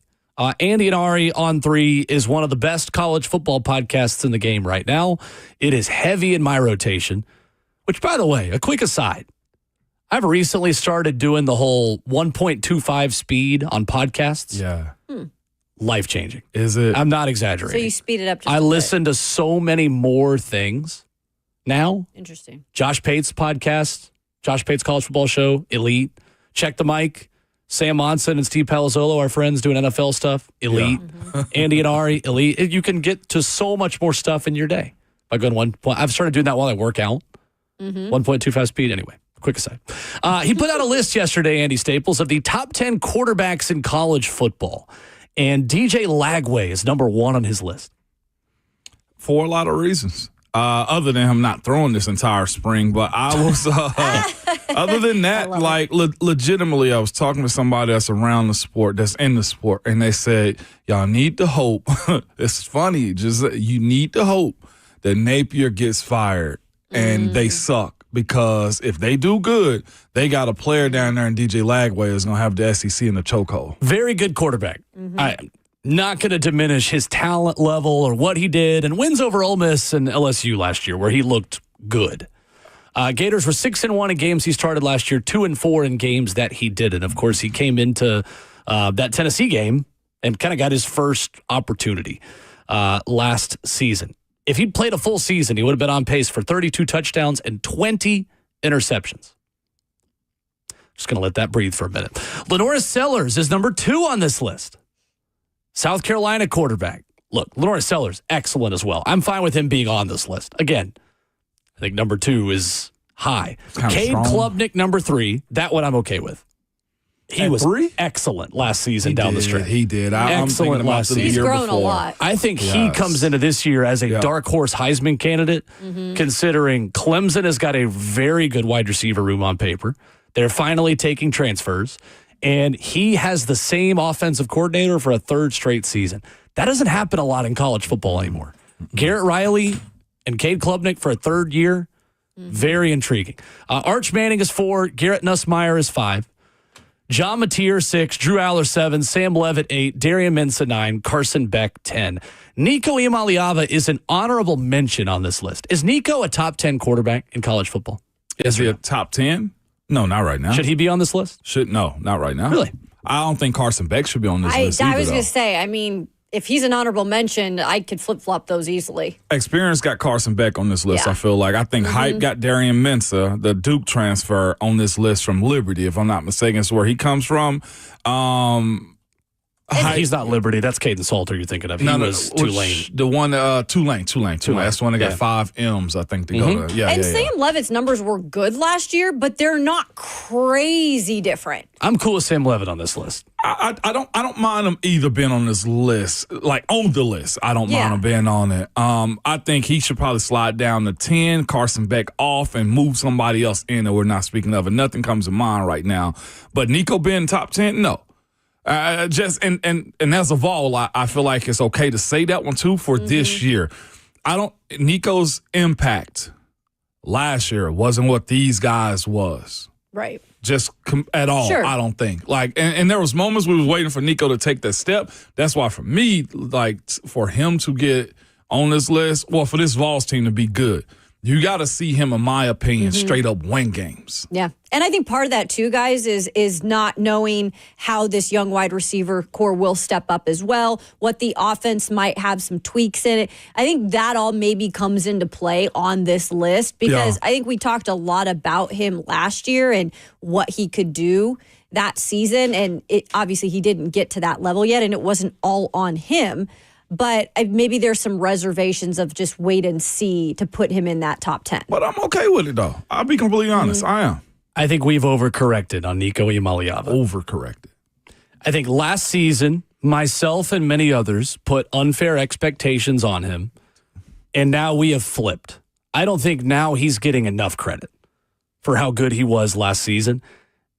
think about it. Tennessee never needed Nico to go win them a game because they had Dylan Sampson. So I think Lenoris Sellers and DJ Lagway hype is now a bit out of control, especially Lagway, who 20% of his yards last season came against Samford. DJ Lagway last season had 1,915 yards. 456 of them came against Samford. Against LSU, DJ Lagway was 13 of 26 for 226 and a touchdown. Against Ole Miss, he was 10 of 17 for 180, 2 touchdowns and a pick. DJ Lagway is a very good quarterback. He is not the best quarterback in college football coming back. He's just not. I love Andy Staples. He started against Kentucky, Georgia, LSU, Ole Miss, FSU, Tulane. He got hurt against Georgia, barely played in that game. I'm cool with Sellers because Lenoris Sellers put a team on his back that won some big games down the stretch last year too. I think Nico is a top 10 quarterback. When you take away the expectations of what we thought he could have been, and just look at the numbers last season. 64% completion, 2,600 yards, 19 touchdowns, 5 interceptions. They didn't need him to go win games because Dylan Sampson could go win them games. So where would you put him then? And who would you take out? I would take out Mateer and Mensa because they haven't proven it at the level that many of these other guys have yet. That I do agree. At the Power 4 level against legitimate competition. Oh, y'all hating again, aren't you? Just wait and see with Mateer. What? What is Mateer? Well, because you're not. Not hating, you just said you weren't going to put him in because he played at Washington State last year. Well, look what Cam Ward did when he was at Washington State and went to Miami. Okay, well, I don't think they're the same level of. Yeah, you did. You said you agreed with Will on the kicking. I didn't know Sam Mateer went to Washington State. John Mateer. Yeah, I've talked about him several times on the show. But I don't remember him playing at Washington State. Is what I'm telling you. Like this doesn't register. You may have, but I don't. I hadn't kept up with John Mateer to know he played at Washington State. I only know him as Art. He played at Washington State. Yeah, I've talked about him on the show before. Why Oklahoma's offense might be that. Well, I'm just making a point. Like I wouldn't count him out. I'm not counting him out. I'm saying if I'm listing. You said you take him off his list. The list. It's the same thing you say with Arch Manning. If you've got to prove it. Yeah, but I wouldn't take Arch off the list. I'm not taking Arch off the list. I'm saying he's got to prove it against SEC competition before I'm going to put him in my top 10 list. Yeah, and I'm just saying. I'm not hating. Keep an eye out for him. Sure. That's all I'm saying. I mean, I can argue a point too. It's okay. Yes, but you're a little inconsistent with the way. I'm not a hater because he's not a top 10 quarterback. I don't know John Mateer. Like, I don't know anything about him. Or he played in the SEC. That's all I'm saying, guys. It's the same thing you do with Arch Manning of like, well, you always say like, oh, he's got to prove it. I'm saying the same thing. Because he didn't play any games last year, Will. He played 2 games. He did play games last year. Like John Mateer played a whole season and go look at his numbers. Like that. I'm not just saying it. I'm just saying because no one watches them up there or guys that come over from different places. That's all I'm saying. I don't know anything about John Mateer at all. He's a good quarterback. I think he can end up on this list. I wouldn't put him there to start the season. That is all I'm saying. I'm not hating on anybody. Anyway, I'd have Nico probably 7 to 10. I'd have Drew Aller and Garrett Nussmeier a little bit higher, personally. I got no comment. 615-737-1045. Matt Miller at ESPN.com with buzz around what the Titans are going to do, particularly early in the second round. A report that I don't believe coming up next.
8:01 from the 104.5 The Zone Studios. Hello, friends, and good morning. I'm Justin Hawkins. More top 30 visits down the pipeline for the Tennessee Titans as edge from UCLA, Femi Oladejo has a visit with the Titans today. Plus, former Tennessee defensive tackle Omar Norman Lott and Louisville cornerback Quincy Riley have visits coming soon. And today, the Titans will also be meeting with veteran offensive tackle George Fant. In other NFL news, Jets and wide receiver Alan Lazard reached an agreement on a restructured contract, as Jason Fitzgerald of OverTheCap.com reports. Lazard, who was scheduled to earn $11 million in 2025, took an $8.5 million pay cut to remain under the contract with the Jets. Just $1.75 million of his salary is guaranteed for this upcoming season. And for Tennessee football, the Vols fill a home schedule void with Georgia Tech in 2026 and 27 after Nebraska and head coach Matt Rule bowed out back in February. Yes, the Masters tournament returns today. Defending champion Scotty Scheffler opens as the tournament favorite. His tee time is set for 9:15 a.m. Central Time. Scheffler is ahead of Rory McIlroy, who tees off at 12:12 p.m., and Bryson DeChambeau, who tees off at 12:23 today. For all of your foundation repair and waterproofing needs, you've got to go to USSTN.com. Breaking news at once for your home on the Titans and the Vols. This is 104.5 The Zone.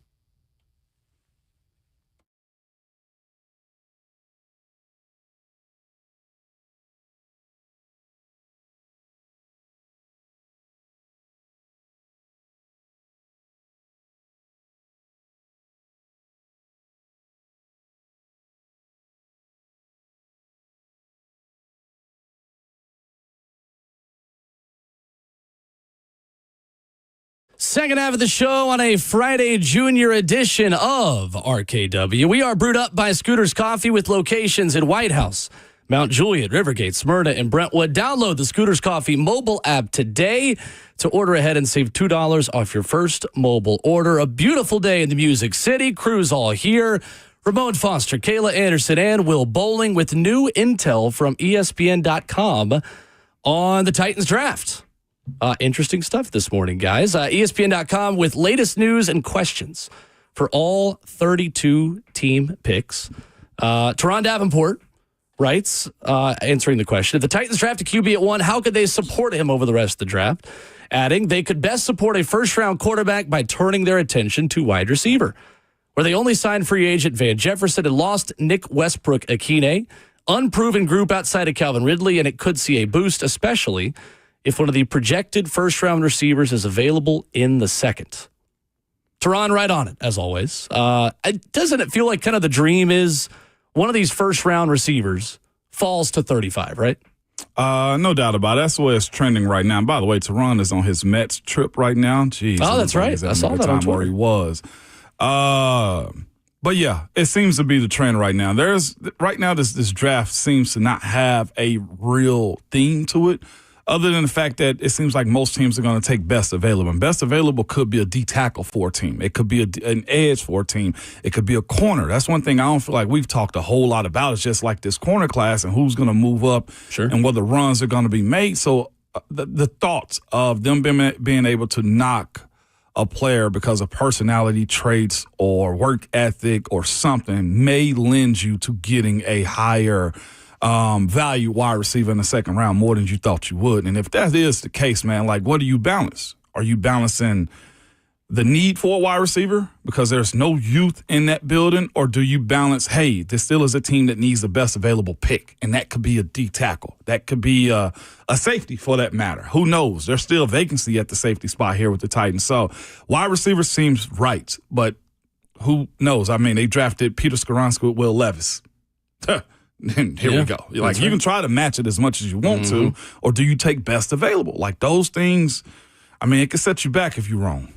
Yeah, if there is, and we did this drill yesterday, there might be, besides Travis Hunter and Tedderell McMillan, like who goes in the first round. I think we had Matthew Golden in there. I think we had either Luther Burden or Emeka Egbuka. And that's, I think, where we wait to see what happens with that. If you have one of those really good wide receivers drop to 35, I think you have to, in a way, take them. And you could have a edge right there with them.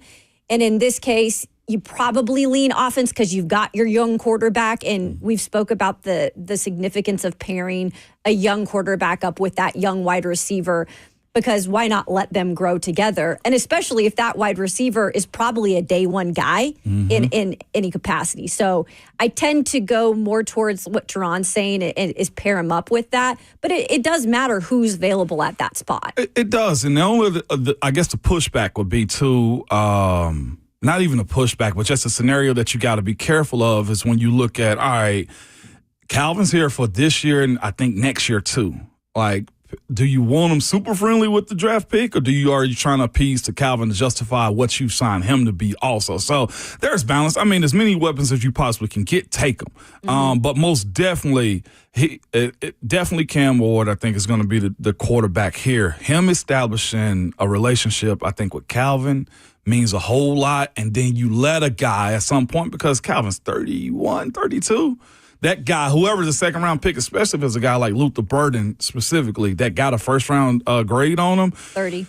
Yeah, he's 30. So, so you allow that to be your next guy and waiting. Like, it's a fascinating approach. I've somewhat trying to see Pittsburgh do that, where they had Hines, and next thing you know is Mike Wallace behind them, and then behind Mike Wallace was Antonio Brown. Like, there are steps to try to do that type of stuff. Again, when you mentioned, is it the year you go get a tackle in the second round? I doubt it. Even as an offensive lineman, I'm like, don't get another lineman. But you say to yourself, who's my succession plan?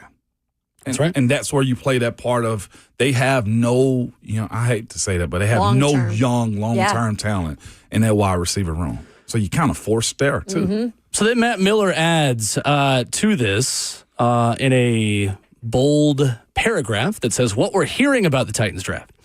Says all signs point to Cam Ward being the pick at 1. No surprise there. So he says, so the thing to watch is what the Titans will do on day 2. They are lacking a third-round pick due to the L'Jarius Sneed trade last offseason and need a receiver to complement Ridley. This is the interesting part. Expect Tennessee to be aggressive in adding a wideout, possibly with a trade up from number 35 overall to target a player such as Emeka Egbuka, Ohio State, or Luther Burden, Missouri. Do you feel like the Titans are in the position to trade up right now at 35? Because I don't. Gosh, I don't think so. I don't think they're in that phase as a team right now. We're speaking about. So everything that we've heard about the trend of this draft is you can get starters. This is a starters draft. Maybe not superstars, but you're going to get starters out of this draft. If you got to give up something, specifically a pick, to move up, I'm probably saying no. Like, the only other thing that I feel like you can do, God, it was in the chat yesterday, so I'm going to drop it anyhow, and I've mentioned it before too myself. Who's a trade asset? I mean Jeffrey Simmons. But I think more so if you're moving up a couple spots in the second round, it's because you have 2 4s. And I'm so not do you want to give up one of those 2 4s? You got 103 and 120. No.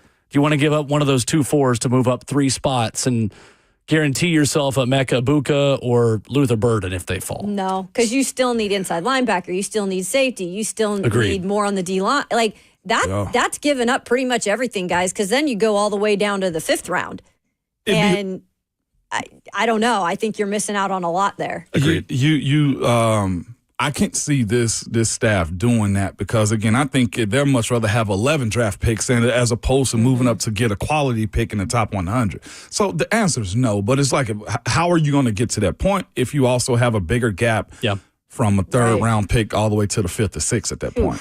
I'm curious to see how much the wide receiver boards that we have publicly match up with what teams have behind the scenes, because it does feel like there is a pod of receivers around picks 10 to 32 to 35, where you have the top group of Teteroa McMillan as wide receiver 1, Luther Burden of Missouri, Matthew Golden of Texas, and Emeka Egbuka. I would say those guys are in that top tier, because it does feel like where the Titans are sitting at 35, publicly, what we have from draft analysts and media, the next group is more slotted in the 50s. So if you do feel like as a team, you've got wide receivers potted in that early second, late first round category, but you feel like you kind of be reaching, going with a Jack Besh, going with a Kyle Williams, going with Jaden Higgins, Jalen Noel. then I could see why this would be accurate in terms of just, hey, we're not going to look at how good your team is. What do you want to do to get in that pod of receivers? So Matt Miller, I think, makes a point that there is a pod of receivers the Titans are on the back end of. They need someone to fall to them, and they need a receiver. But this team isn't in the trade-up phase. They're in the rebuild phase, and I just don't think they're in the position to give up draft capital. So what's fascinating about it, like looking back at that list, because we was doing that draft evaluation description game earlier, and the list I have shows all the first-round wide receivers. It shows all of them, but specifically first rounds too. And every year except for 2020, I think 3 or 2023, there's only like 4 first-round draft picks. And each of the other years is 6 or 7 first-round wide receivers. And if we look at where the Beasts have this slated at, like the first 6 picks would be Ted McMillan, Matthew Golden, Luther Burden, Mecca Buka, Jalen Noel, Jaden Higgins. Oh, wow. And those last 3 or 4 are first to second round guys. And if we go further, we're speaking about a second round pick.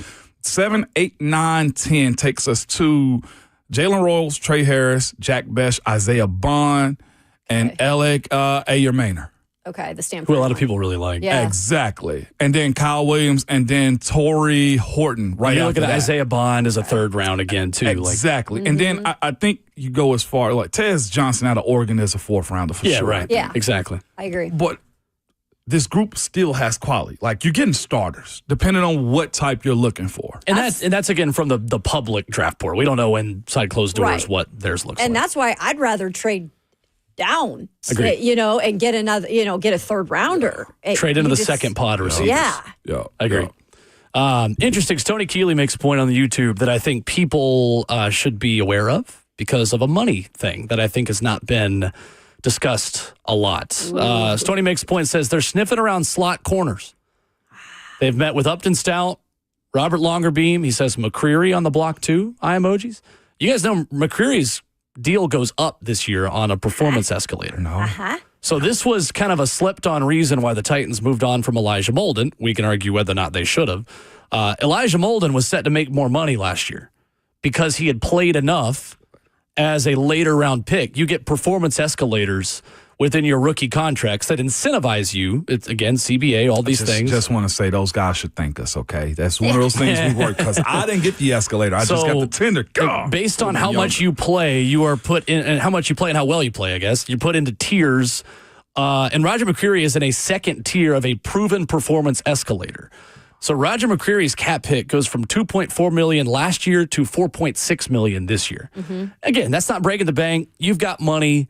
However, Roger McCreary is not as good of a fit for the Denard Wilson defense as many of the other corners in that room are. And guess what?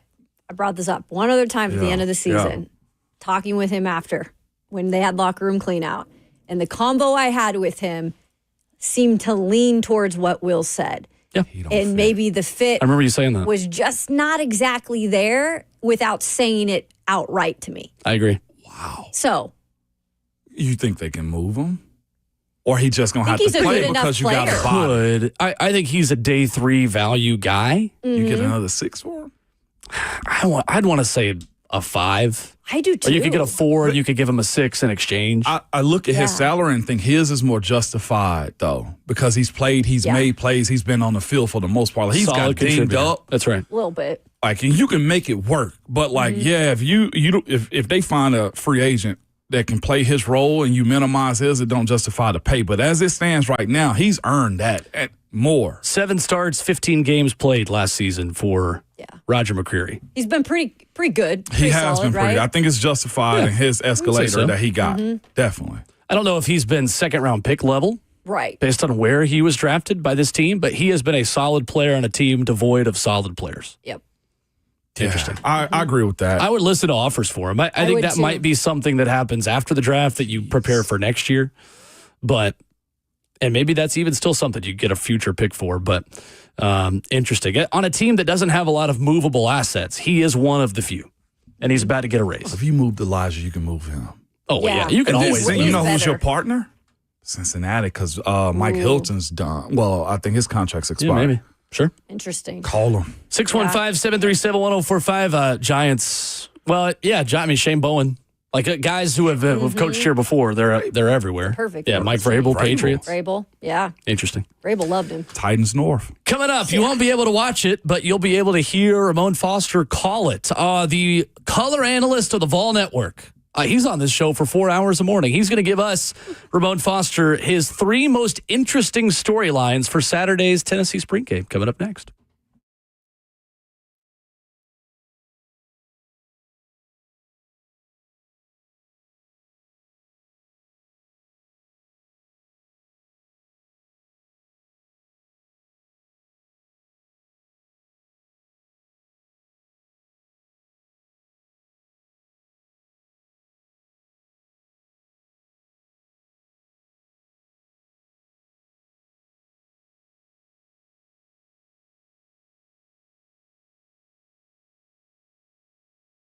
It's Ramon Foster for the Wellness Institute of Nashville. Right now, man, they have a deal that has my seal of approval, man, that could help change your life. And I mean that too, man. It is legitimately one of the best things that you can do for yourself. If you got a messed up back, your neck hurt, knees are hurting, man, listen to me. Y'all ain't got to deal with that because right now this offer that they have is a big 47% deal, man, where you get 47% off non-surgical spinal decompression.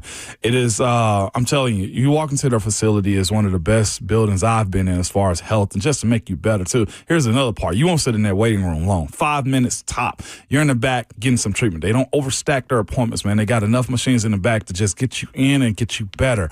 The state-of-the-art spinal decompression machines are awesome. They have lasers, man. The zero-gravity machine, they will strap you in, lay you back, man, and work on your body. If you are dealing with that type of pain, listen to me. Don't wait, man. Start your year, the rest of your year off with a pain-free life, and I do mean it's possible to. Call the Wellness Institute of Nashville at 615-246-5009 or go to painisbad.com.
Well, if you want the best analysis on Tennessee football, you have come to the right place. This is fun. Vol Network commentator and analyst Ramon Foster can give us his 3 biggest storylines for the orange and white game. Man, this is the new normal. This is the luxury that listeners in the city of Nashville and viewers of 104.5 The Zone TV have here on RKW, brewed up by Scooter's Coffee. We get the analysis straight from the source. Yeah. The man who was as seen on TV on the Paul Feinbaum show yesterday. Yeah, Ramon great Foster. job. How was that, by the way? It was good. Paul gets you in and get you out. He ain't gonna waste no time. Whatever you got, get it out, and we rolling because the callers got to call in. Like Sounds like in the mornings, Paul, right? yeah, no, for real. Paul up out of there. It was an honor though to be on his show. Just a couple VFLs talking ball. Yeah. Talking ball. So man. do you sit in the waiting room and then they bring you, like, what's the process of Well, that? I was going to a game yesterday. I was going to do Zoom, but Right. I was do call within like 30 seconds. Whatever his theme. I ain't even going to sing it right now. It's terrible. I've already sung enough. But you sit in and then he puts you on and it's clear as day. Like it was a good little segment with him yesterday. Yeah. But I think 7 minutes. I timed it. It was like how long? Because I was nervous. But that's perfect. I was nervous, Were guys. you? Yeah, you crushed because it. it's Paul. I was going to say, it didn't sound nervous. But it's Paul. Like you better make sure Yeah. you got it because PAWL, Paul. Paul. It's 'Cause Paul. The only thing that I was just like, well, I know there's a bunch of Bamas listening. I gotta be True. good. I gotta be good. Well, that's the case when we do this show. There are a lot of Bama fans listening right now. But like that. Hello, I Paul. think that's the headquarters of Bama socials right there. Is Paul Feinbaum show. That's fair. Is that fair? You would not be That's fair. lying. The state No. of Alabama in general. Yeah, man, straight up though. But I got a few storylines, man, and honestly, Will, it's more than like 3. You guys did make history, though, I think. And Ron Slay put it out on his Twitter account. You guys got to be the first set of brothers to ever be on Feinbaum in a week span. That's true. It's pretty awesome. Yeah. I mean, honestly, like our listeners are lucky that we've got this ability with both you guys. And, I mean, Far too kind. everybody here on the station, and obviously you know, but that's awesome. Like you're very humble, so allow me to brag on you to say like that's awesome. That's I get so weird cool. when people brag No, like that. and I get weird it. like that. I totally Yeah. get it. But moving on. But we are lucky to have the Vol Network color analyst obviously here on the show, and our listeners I know feel the same way. And your phone's still blowing up, I'm sure, because people are letting you know. But orange and white game storylines, Ramon. Let's start with kind of the secondary stuff. We'll save your most interesting storyline for last year. Where do you begin to evaluate this spring game and what you are most interested to watch? Storylines, man. Let's go linebackers. Okay. I think they're secondary because they're set for the season, but they're not set right now. And that's where I'll be honest with you. I think I can say as much as this from the scrimmage that I saw. Jeremiah T-Lander going to potentially be that good. I just want to throw that out there. You know why? He's getting a crap ton of reps right now, and he's being forced into a leadership role for a group that needs it. With as many guys they've had leave, Sure. I'm buying Jeremiah T-Lander right now, and it's for that reason. He wants the position, he likes the attention, and he want to make plays. And when you pair that up with Arian Carter, man, I think that's going to be something that can be real nice for you. And I throw in there also, and I think the young fellas aren't practicing right now, but the high prospects that they have, and I don't know if they get a lot of burn this year, but Jaden Harmon and also Jaden Perlotti. And they're both hurt right now. They're both hurt. But that's the reason that to me is seeing how they're going to pair Jeremiah T-Lander up with whoever this spring game into supplementing making plays for him until Arian gets back. So I'm excited to see what that evolves to by the season. Because that was somewhat of a problem last year. Was it last year? Was not Jackson Moore. When Jalen Smith came in at inside linebacker. Yeah. Who got hurt last year? Golly. At what position? Linebacker. Inside. Keenan Peele. Keenan. That's right. Second straight year. Remember, we unfortunately. saw the first 2 games, and then he was done. Yeah. And that forced Arian Carter to grow up, too. And T-Lander got a little bit more burn behind that also. So that one's on the back burner as I'm watching and see how that rotation goes and how they also make plays. The other part, too, is we speak about the Titans getting a coverage linebacker. How good will they be in their zones? Because I feel like at times they got lost last year because Arian's young, T-Lander was also right in roles they weren't supposed to be in. How will they cover this year? Oh, by the way, Thielander was on Paul. Yeah, I know. He mentioned it. Yeah, Yes. I watched a little clip from him, and He opened the show. I was the main act. exactly. Two Vols. I got the chance to meet him before the Citrus Bowl. Him and his family could not have been nicer. Seems Thielander, a really, really impressive guy and family, and really strong faith, really good personality. Just, I think he's a guy that that coaching staff really likes, just as a leader in the room. Facts. For sure.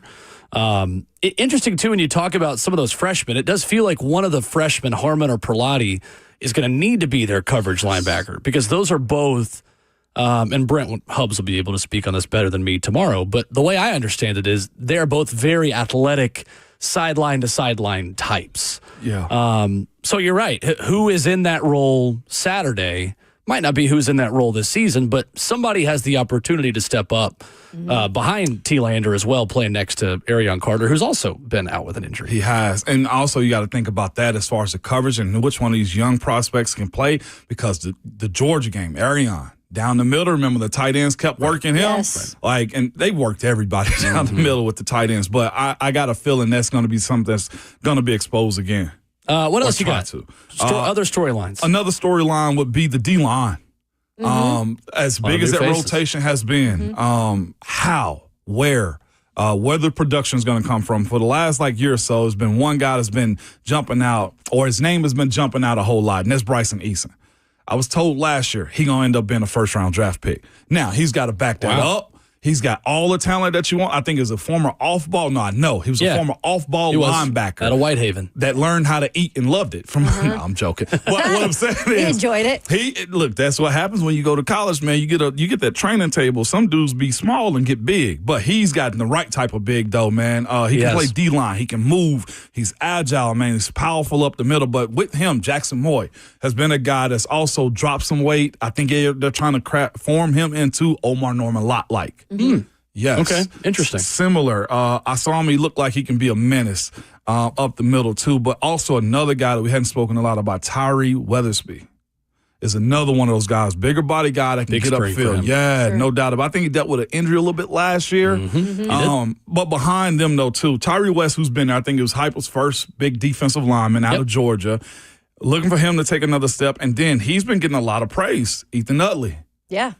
As a freshman, they've talking about him a lot. I saw what I saw from him also, but of course, growth, and you play for Coach Rodney Garner. He gonna be hard as hell on you. So those two group right there are, I think, secondary conversations behind what I'm looking at the spring game. Just in question of the defense as a whole, knowing what they were last year as a unit and just how good they were and held and won a lot of games for the Vols in some situations. How do you reach those expectations again when you do lose those types of players? And what do you think their ceiling can be? So so that's where I've been thinking too. That's losing Big O, Amari Thomas is huge. Yeah. I mean, the amount of players that James Pierce Jr., I mean, Omar Norman Lott, they had familiar faces.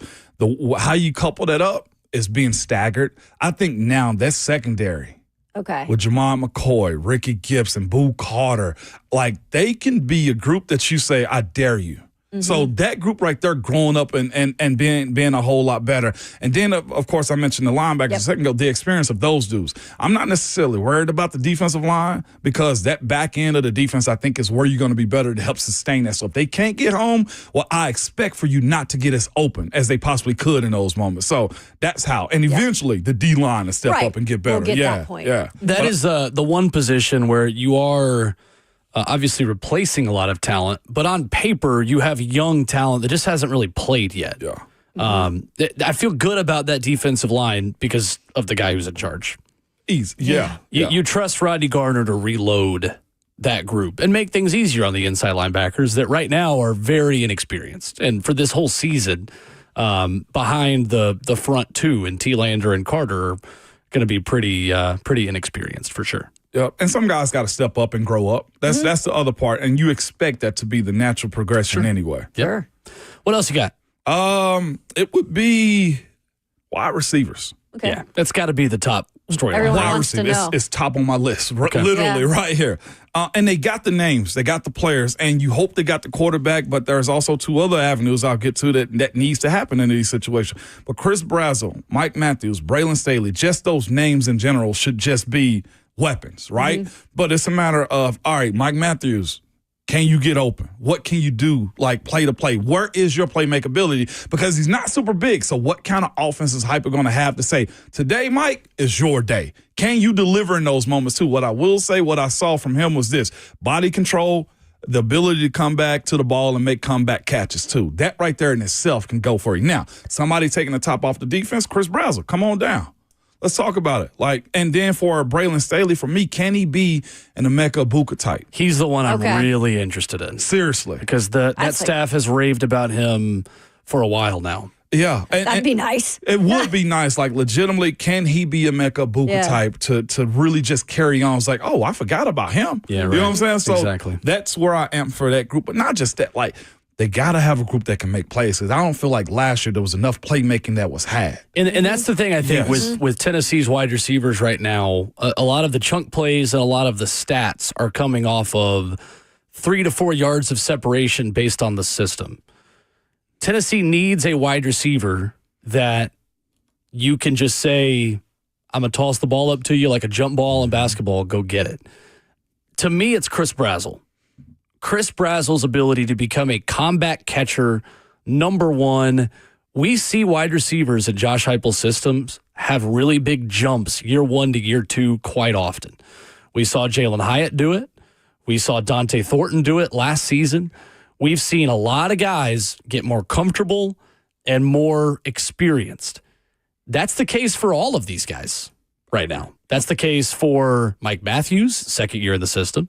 That's the case for Chris Brazzell, second year in the system. That's the case for Braylon Staley. And right now, that's probably your top three It is. at the wide receiver position. But behind them, though, too, I'm hoping these guys push them, man. But Bama transfer, Tennessee native, Yeah. Amari Jefferson, He's he's been banged healthy. up, too. He's been banged up, but according getting to back. reports, he's running Good. and Yep. doing his thing. So he's getting there.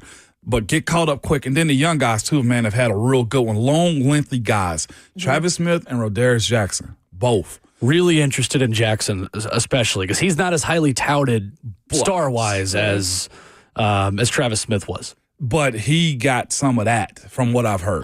I like it. And depending upon, like you said, the deep threat, if they go 5 wide at a moment, he could be on the field from my understanding. But not just him, Travis Smith. Keep your eye on him. I think he's On a him, 4-star coming out also. Yes, 100%.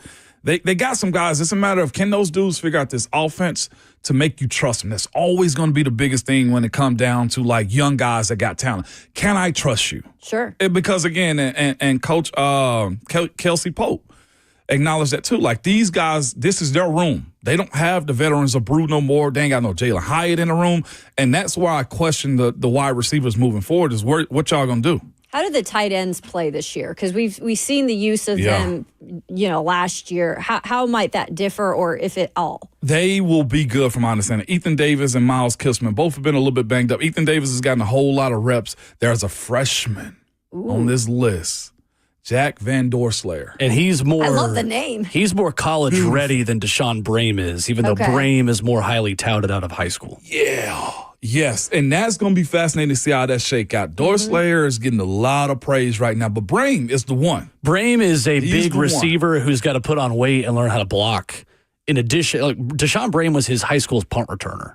Jeez. And what's crazy about Jack Van Doorslayer is this. He was, by most schools, his team required him to play defensive end. He was brought to Tennessee as a tight end. Tight Yeah, end. right. So he got that it factor, Sure. too, as far as know how to be physical. Going back to the wide receivers, though, they only have 6 scholarship receivers. Kelsey Pope yesterday mentioned, kind of numbers-wise, and said, like, no, I want to have more than that. He said 11 is a perfect number. They have 6. No, for He real. said sometimes 11 is a perfect number, sometimes 7 is the perfect number. Well, considering the lack of experience you have, 7 wouldn't even be the perfect number for this group. No, it wouldn't. Like, this is the year you'd like to have 9 or 10 wide receivers to rotate in and out because you don't have that clear, proven top 3 the way you even really did last year with Brew McCoy, Dante Thornton, and Squirrel White. So that is going to be really, really interesting because Nico Iamaleava, with what he is getting paid, has got to be the type of quarterback that elevates his receivers. And it's the same conversation we're having about Cam Ward as a Titan or about all these rookie quarterbacks or Mahomes and Josh Allen, right? Like we talk about it in the NFL. When you get that big contract, you got to make do with lesser paid wide receivers, unless you're Joe Burrow. So it's time to see if Nico Amaliava can turn Mike Matthews into that level receiver. Turn Chris Brazzell into a 1,200-yard guy. Turn Amari Jefferson into a guy that can contribute. And I think he's far down that list right now, considering how hurt he's been. A lot of that pressure is going to fall on Nico, and that's not totally fair, but that comes with the territory of being the 5-star quarterback. By the way, Travis Smith was top 100 recruits. Very highly ranked. Very high. Out of the state of Georgia, if they'd have had 45 stars, I think he would have been one, is what I'm saying. Correct. So, like, this is where also, in my opinion, Nico's got to make that guy look like the 17-year-old at Alabama. That's right. Exactly. That's, in my opinion, like, that's pressure. Hey, pressure is a privilege, is the way I look at it. My last two spots, we can go to it, we can wait. Go for it. Go for it. Quick. Running backs, one. Deshaun Bishop apparently is killing it. Peyton Lewis right behind him also, but also looking at Star Thomas being a leader in that room. Three-headed monster this year. It is a three-headed monster. Like and on top of that, couple that with, you put me on him. Juwan Morris. Exactly. So we saw his game. No, we watched him. I'm gonna choose my words carefully. Yeah, we called last year. Yeah. Yeah, that was Oakland Riverdale. Juwan Morris, I think, will be similar to what Dylan Sampson was as a freshman. I'm not saying he's going to end up being Dylan Sampson.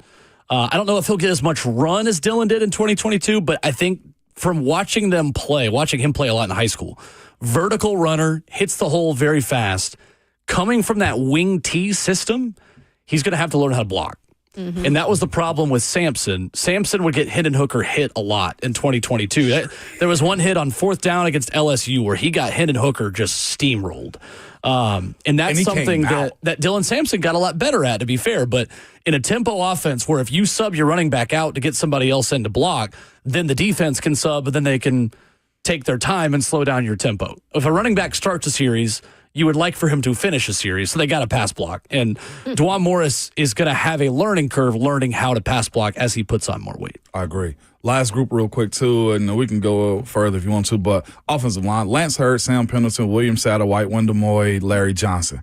Then put in David Sanders and Max Anderson simply because Max Anderson's that kind of, Jesse Perry is also. But the way it's viewed, Larry Johnson, David Sanders got to figure out right tackle competition. Yeah. Awesome. Larry's been there for a while. And also, he's the incumbent. Yeah, no doubt. And Sam Pendleton and William Satterwhite. That's going to be fascinating if Sam moves to center or Satterwhite gets bumped out for Max Anderson. I like the competition, though, that's there. It's necessary. Yeah. They've got bodies It's for so sure. necessary. Again, just unproven. Right. Unproven. Yes. That's like it. And that's where you need Nico to. And I'm going to drag y'all to the finish line. And it's a lot of pressure. Well, it's not on TV, but Ramon will be our eyes and ears and our broadcaster. Appreciate the I study wish we session could right there. find it somewhere. This is just a preview of what we have for you this upcoming fall with the Vol Network color analyst being on our show every day. I passed my first test. Yes. Absolutely. Flying Sound colors. like an colors. idiot? Flying Yes. colors. This was like when you would take a pre-test. Yeah. Like you would do a test of the Pre-SAT. test where the teacher would be like, Pre-test. now this is what the test is going to look like. Anyway, coming up, there's a quarterback of the NFL changing location, says he wasn't comfortable last year. Is he comfortable now? And how much does comfort for a quarterback really matter? Next. Did you know you're overpaying for your health and wellness products? With over 20 company-owned brands offering its members vitamins, supplements, wellness, and skincare products, you're able to save up to 70% off retail. Members Nutrition can't change Hey, your it's life, Kayla and but we Ramon can change the way with you Window live. Nation. Sun is shining out there today, and it's a great time of the year to spruce up around your house. Might be a good day to do that, especially during Window Nation's Buy 4, Get 4 for free going on right now. You could pay nothing, and that's all the way to 2027. If you buy a full house of windows, they're going to include a free entry door. Great spring deal. Ramon Foster. No doubt about it, man. Go ahead and replace your old drafty windows, man, with energy-efficient ones from Window Nation. Kayla just told you they're built to protect your home. And not just that, man. You're trying to save some money. I know you said the windows aren't going to. Yes, they will. One, you get value in putting in new windows right there. And then it keeps your hot air in and your cold air in also. This is what you need to do, man. Kayla just told you the deal. Don't overpay for expensive windows that may not be good from somewhere else. Schedule a fast, free estimate now with the pros at Window Nation. You can call them at 866-90Nation or go to windownation.com.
Hey, want to look feel better?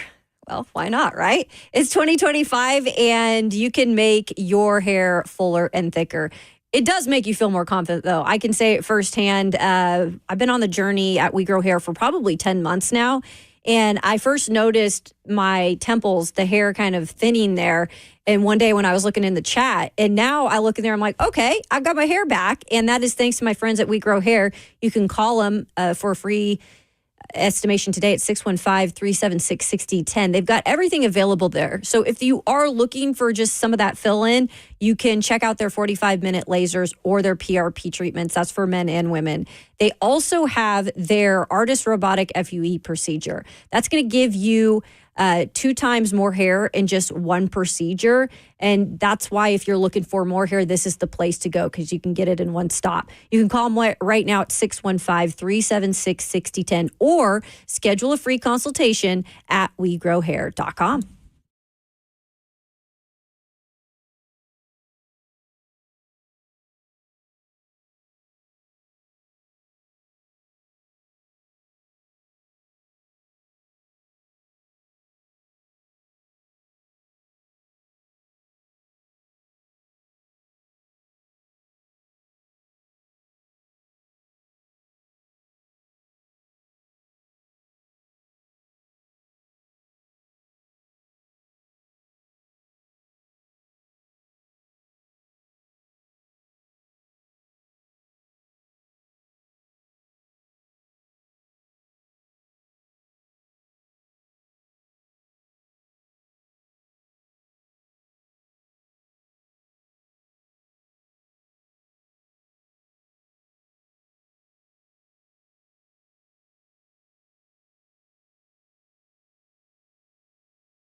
RKW is brewed by Scooters Coffee with locations in White House, Mount Juliet, Rivergate, Smyrna, and Brentwood. You can download the Scooters Coffee mobile app today to order ahead and save $2 off your first mobile order. Justin Fields, the new quarterback of the New York Jets, has been very diplomatic when speaking about his time as a Pittsburgh Steeler. Well, yesterday he was a little less diplomatic, to be honest with you. Said, I'm a big believer in everything happens for a reason. I was put in a place being a backup where I wasn't in my entire life. He says, I tried to have a different perspective. Russ has been in the league for a long time, but, he says, I learned a lot of great things from him and got to learn a different perspective of things. It was different for me in a space where I wasn't really comfortable. But at the end of the day, Coach Tomlin made a decision he thought was best for the team, and I'm never going to go against that. What do we make of this, and what do we make of Justin Fields moving forward now that he is a starter and presumably will be comfortable as the guy in New York? Man, I think it's good on Justin for taking that approach because a lot of people, and I'll be quite honest with you, the locker room didn't like that move. Like it almost became split. And I'm sure in that moment it made Justin feel uncomfortable because I think he and Russ had a good relationship. But knowing that you may have been in your mind and from your camp and the people that love you, our people that love us going to always have our corner, It made them feel very uncomfortable. It made them feel like, oh, that was an unjustified benching right there. I'm 4-2 as a starter, and I'm just now getting started. Coach Tomlin made that decision because he felt like moving forward, Russ, in my opinion, was the better option. He's been through a lot, seen a lot. And this is just my personal opinion. I've said it on my podcast, too. I do think sometimes teams try to make moves to set themselves up, too. They could have hit Justin. Justin don't have a market, and he's right back in Pittsburgh, like with the guy that they really wanted, right? And good on him. But it also, again, I bring this up often, like the dynamic and just chemistry of the quarterback room matters. And we'll see if this like translates over well into what the Titans got going on with bringing in Cam plus the guys that have already been there. This is a fascinating approach, but good on Justin for being a pro. Like that's a pro's pro for being able to talk about it like that because I would have been livid. I know it was such a weird situation last year because it was short term for the most part with the quarterback room. And that would be hard to approach that if you knew at this point, and Justin's so young, and Russell Wilson still considers himself a starter and again is going to be in New York, it looks like. But going into that year, I'm sure Justin Fields thought, hey, I have a legit chance. Like, I'm still young. I'm 26 years old. I still feel I can be a starter in this league. I'm a first-round pick. And to have the opportunity you started off with, you thought you were gaining some momentum, and in a way to be benched, like you said, it is weird. It is like a hard thing then to even get confidence back with yourself, knowing that Russ is probably going to be the one that's going to be ridden with the rest of the way. So I like how he handled it as well. And I truly, genuinely, I'm excited to see what he can do in New York. Now. Right, because now this is how I look at it, guys. No more excuses he's been in some bad situations, and he's had some coaching in Chicago where I don't think he was set up for success either, and this kind of mishap there. Now it's like it's your team, and you've got weapons there. Really, you got to prove now you are that first-round guy. It will be fascinating to see. It will be. Last year in Pittsburgh, Justin Fields completed 65.8% of his passes, but he only averaged 6.9 yards per attempt. That put him 26th of 43 passers with at least 150 attempts. Had more than 200 yards in just 2 of his 6 starts, but he did have a 5% increase on his completion percentage. He only completed 60% of his passes in Chicago, where he threw 40 touchdowns and 30 picks. Oof, yeah, that's rough sledding right there. But he get a full offseason this time. So with Aaron Glenn as his coach, it's a fresh start. The Jets need a whole lot, and they got a guy that can at least do the exact same thing. Like they needed a guy that can make plays for him. Justin does have an arm. I do think he's a smart guy. What I do appreciate about him was this, though. He said he went to practice and used those practice reps to make himself better. Focus on him is what he did. And you can be bitter about it. You can be sad about those situations. I'll be completely honest with you. I was put in one of those situations. DeCastro was drafted, and we were in he was a first round, and this is when you start playing first round this early. Sure. And I was having a good preseason, but they justifiably said that he did. And in that moment, I was just like, all right, let's keep working. Right. Let's keep working. And he ended up partially turning his ACL, and I was in. There was And opportunity. never came back out. No, you can't give him a reason after that. So for Justin, if he's got an OG around him, old guy, tell him, like, look, don't give him a reason again. Yep. Don't ever give them a reason to say, yeah, this is you're not good enough. Should be interesting. It should I'm be excited to see how Jets that are one of the plays out. most fascinating teams in the league to me. There are wins to be had in that division. AFC East is not a gauntlet. Not a gauntlet. I mean, Tua's health makes Miami a playoff So I team. was just going to ask, how you feel The about Bills, them? obviously, are the Bills, but Patriots and Jets, to me, are two really fascinating NFL teams this year. Patriots and Jets. Yeah. Just to see what Vrabel in general does with what he has. By the way, my wife brought this up to me yesterday. Why do they always want to poster board him?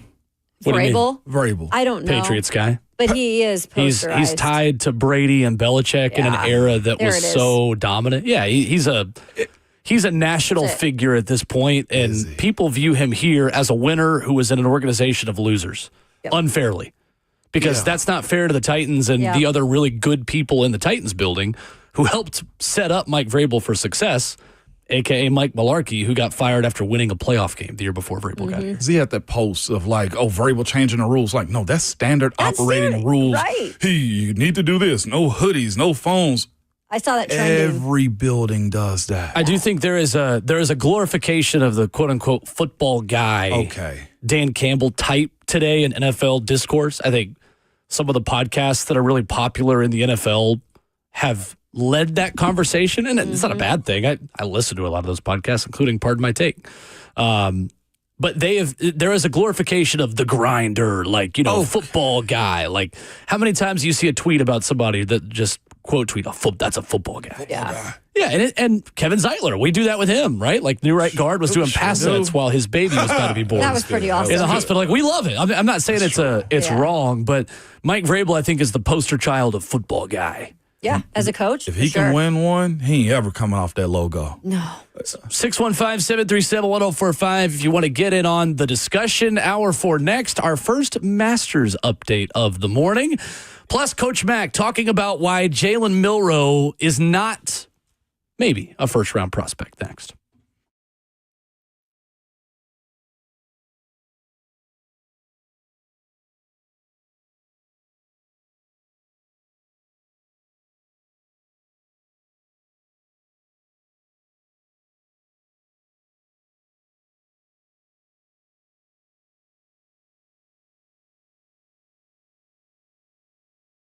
What's up? It's Will Bowling. Do you have a ceiling light fixture that flickers? Do you need an extra outlet or two? Hey, maybe you just have those wall switches that don't seem to work. Some days, the electricity, it's great. Other days, the light bulb's not turning on, literally. Well, these all seem to be simple issues, but they're rarely do-it-yourself projects. I know that as well as anyone. I'm just make it worse.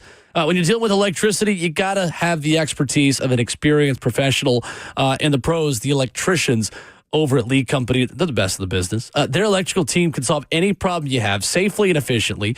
And right now, you can enjoy $30 off your next electrical visit. Just contact Lee Company today, 615-567-1000, or head online to leecompany.com to schedule your appointment. Again, that's $30 off your next electrical visit at Lee Company by calling them, 615-567-1000. They're online at leecompany.com. That's Lee Company, all you need.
901 from the 104.5 The Zone Studios. Hello, friends, and good morning. I'm Justin Hawkins. More top 30 visits coming down the pipeline for the Tennessee Titans. Edge Femi Oladejo of UCLA has a visit with the Titans today. Plus, former Tennessee defensive tackle Omar Norman Lott and Louisville cornerback Quincy Riley have visits coming soon. The Titans also will be meeting with offensive tackle George Fant today. In other NFL news, Jets and wide receiver Allen Lazard reached an agreement on a restructured contract. As Jason Fitzgerald of OverTheCap.com reports, Lazard, who was scheduled to earn $11 million in 2025, took an $8.5 million pay cut to remain under the contract with the Jets. Just $1.75 million of that salary is guaranteed for the upcoming season. And to the ice, where the Nashville Predators return tonight against the Utah Hockey Club in Salt Lake City with 4 games remaining on the season. Puck drop is at 8 p.m. A tradition unlike any other. Yes. The 89th Masters is underway, and defending champion Scottie Scheffler opens as the tournament favorite as his tee time comes up in about 15 minutes or so. Scheffler is ahead of Rory McIlroy, who tees off at 12:12 today, and Bryson DeChambeau tees off at 12:23. For all your foundation repair and waterproofing needs, you've got to go to USSTN.com. Breaking news at once for your home for the Titans and Vols. This is 104.5 The Zone.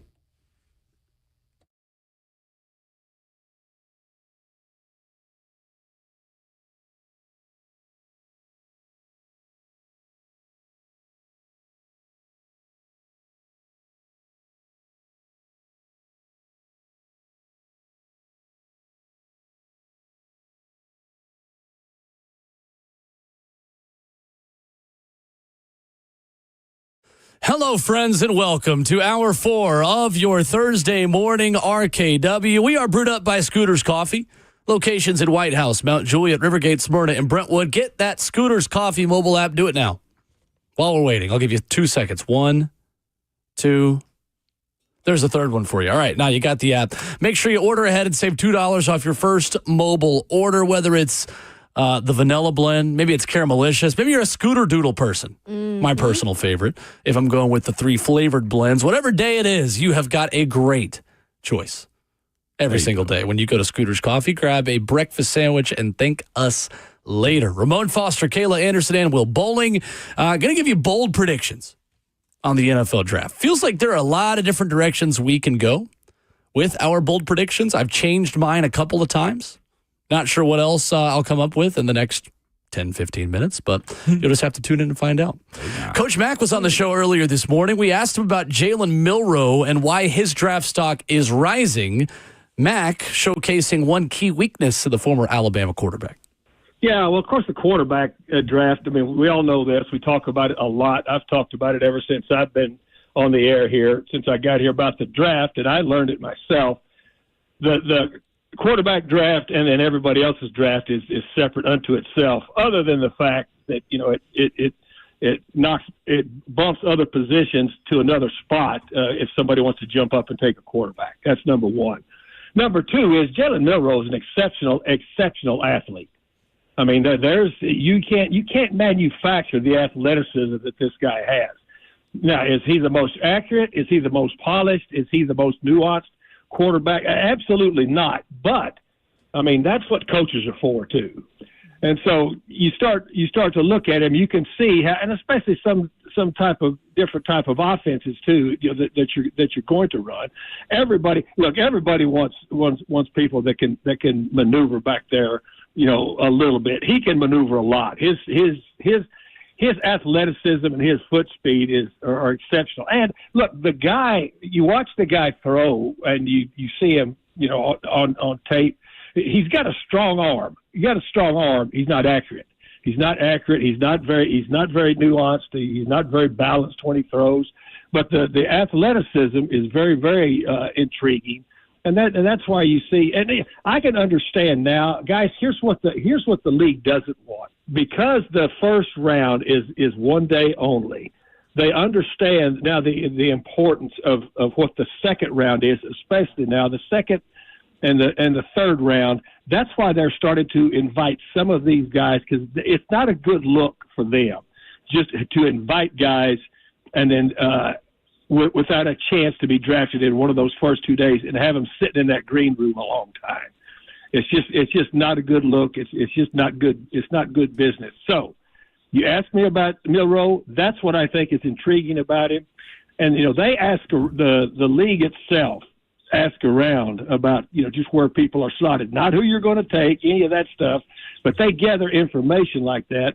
I can see the intrigue with this guy, and especially if somebody's set up already, guys, with a veteran quarterback, that this guy's got a time to come in and learn and soak under rather than have to jump in immediately and be the dude.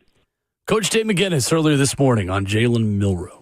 That's fascinating from Coach Mack, just rehearing that again, just on the basis that, he said he speaks of some of the intangible pieces that he has that, that makes him intriguing. And that is, I guess I bring the question to myself and to you guys. It's just like, well, are you willing to risk it for a guy that has that much to be fixed? Like, it's been rare as of late, like, Josh Allen is probably the best example of somebody that had like issues that needed to be fixed, and he still shows them and does them at times too, right? His errant throws, which he corrected this year, whereas interceptions that happen, his ability to take care of himself in the running game. Lamar has gotten better, but it took him years. Like Coach Mack saying that he would probably have to sit behind somebody. Like Lamar immediately jumped on the scene and showed you why he was one of those guys, and his passing has come from it. But Tebow never fixed his issues, right? We're watching Will Levis hasn't fixed his issues just yet. Kenny Pickett never fixed his issues. I wouldn't be willing to bring him up to the green room, sit him down and think to myself, oh, yeah, you deserve to be here. I ain't going to say you don't deserve to be here. I wouldn't have accepted that if I was him. Yeah. Unless I'm not coming real quick, unless I'm not coming till the next day. Right. And it's just sticky. And that's even for, we've seen all the quarterbacks in the past, the few, that do come there and then they drop all the way to the second. I mean, Will Levis is in this category. Malik was too. Yeah, Malik Willis. To a bowling alley. And he talked about that in depth after he was drafted by the Titans. And about real quick, that just to ping situation. pong off you bringing him up, I felt better about Malik being a first rounder than I did Jalen. I'm not sure how you feel about it. There was buzz around him being number one overall for a minute. Yeah, Malik remember that season. rose real quick. And that's why I think, again, the Titans rolled the dice in the third round on that anyway. But that's a story for another day. But in particular with Jalen accepting that, it does make you think, like, who is telling him out of his camp, like they feel that confident that he could go? Or is, and again, I see it in the second round. I could see him, if he's fine and he doesn't have any worries about sitting in there and them taking zoom in shots of him and he's still there day two, then to each is your own if you're Jalen Milroe. I don't think it's a great look, and I think it can be a little bit embarrassing, but if he doesn't think about it in that way, then whatever. I don't think he's going in the first round, though. I don't see any scenario, guys, where a team wants to roll the dice that much for him to be a guy who's going to sit on the bench for even 2 years. I just don't see that being the case when you know you could get him later. I don't even know if I had, to your point, Michael Penix being a surprise. Right. Like, I never imagined that. Like, and I thought Michael Penix could play, barring the injuries that he dealt with before he got to Washington. I was just thinking because of his injuries, nobody's going to take a chance on him. I agree. It's interesting. So we'll see. The accuracy issue is a hard one to correct. Yeah.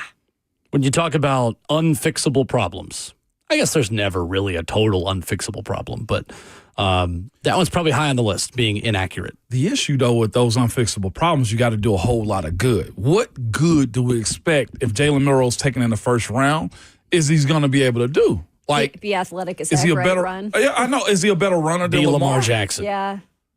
I think that's what teams would be hoping for. If you're willing to build a spread offense where Jalen Milroe can run it 12 to 15 times a game, maybe you can make him be more successful. But Alabama did that too, and they still were what they were last year. They were a good team, not a great team. Because when teams shut him down, look at the numbers. They didn't win those games. Yeah, I know. The best game he had, the best showing of what you hope his potential could be was, and there's two quarterbacks that fit that. It's him. It was his tape against Georgia, the night game where, I ain't going to lie, it was beautiful watching the cameras pan in. And LSU, I would put up there too. But another quarterback that had one good one was Anthony Richardson. I thought the duel that he had with Hendon Hooker. He was so good against Tennessee. He was so good against Tennessee. Was it Hendon? No, it was. Yeah, it was 2022. Yeah, 22. Yeah, for sure. He was real good. He was at outstanding. That game. Yes. But it's only once. He was outstanding. Exactly. You guys ready for a Masters update? Do it. Yes. All right. So Chris Vernon in Memphis does a very boisterous, very Memphis Masters update. He is zigging, I am zagging. I don't have the facilities to do that kind of Masters update. So let's all just transport ourselves to Augusta, Georgia, with azaleas all around us. There's pimentos and cheese. There's egg salad sandwiches.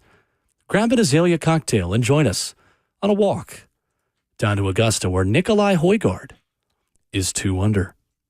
Former Masters winner Zach Johnson joins him through 7 at 2 under. Chris Kirk, 2 under. Amateur Noah Kent is 2 under, friends. The lefty, Brian Harmon, Aaron Rai, Byung-Hoon An, all at 2 under. We go to the 6th, where Bernard Longer, the German, is 1 under. Fred Couples, Houston Cougar, former roommate of One Gym Dance, he is 1 under. Michael Kim is 1 under. Joaquim Neiman, the Chilean, is 1 under through 1, birdieing the first hole. Patrick Reed often moves his golf ball and says it was the wind. So far, he's not done that because he is even. Phil Mickelson, the lefty, is also even. No word on how much money he's wagered on his own performance at the Masters. Colin Morikawa, a favorite perhaps to put on the green jacket, is even through 1. Cameron Smith is 1 over through 5. Aussie. Min Woo Lee is 1 over through 1. And Cameron Young is 2 over through 7.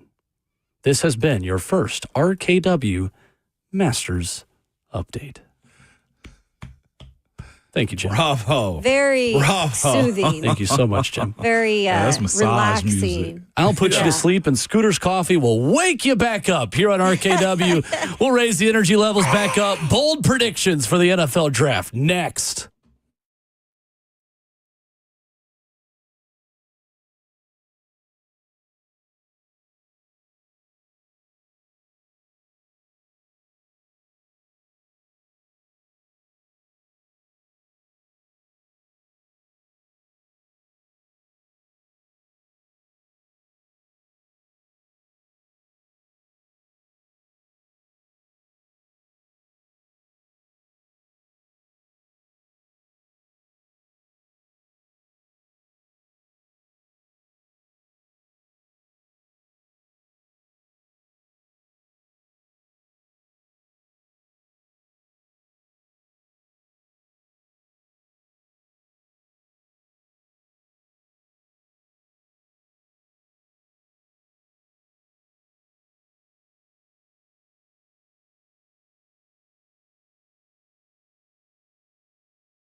RKW is brewed by Scooter's Coffee on 104.5 The Zone as we continue in hour 4. It is a gorgeous day outside in Music City, USA.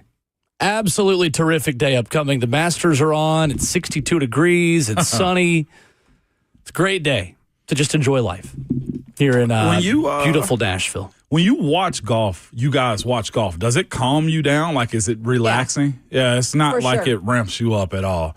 It depends. Maybe on Thursday it's relaxing. Okay. Now, Sunday at the Masters is about as dramatic as it gets. How close does it have to be on Sunday for it to actually be a competition? Because I feel like the last time, like, we're like 13 shots ahead and stuff. Like, okay, yeah, that's way out of yeah, that's. Is it even worth watching then still, or you watch? As long as it's within, I don't know, 5? 2 shots on the back 9 on Sunday of the leader. Okay. It's interesting. Now, it depends on who that leader is. If it's Scotty, it's a wrap. Because again, like if you get the lead early, you can start to play conservatively and lay up and not go for it and, just try to play par golf. You're not trying to really like chase birdies. Okay. But that's where it gets interesting. You're 3 or 4 shots back on moving day. It's like, all right, we got to, put the 6-iron back in the bag. We're taking the 3-wood and we're going for the green. Like that's Augusta is it's a second shot course. It forces you to be really good with your long irons.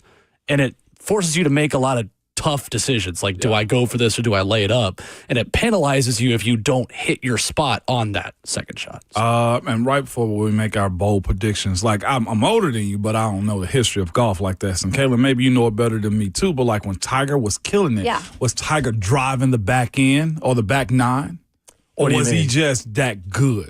Like you mentioned, like if you got the lead, then you just fall back.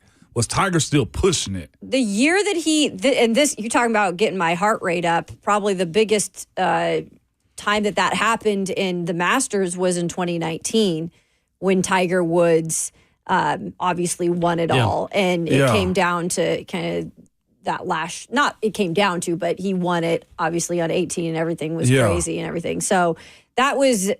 I don't know exactly. I can't remember exactly how he played, but obviously it was more of the Tiger we knew from his earlier career than what it was as of late. Because they said he made people fold, like with what he was doing. And no one was fearing him at that point. Yeah. And he's so good with his long irons too. Like he's just like the second shots that Tiger's had. Like he's good at everything. Okay. Like there's not necessarily a weakness.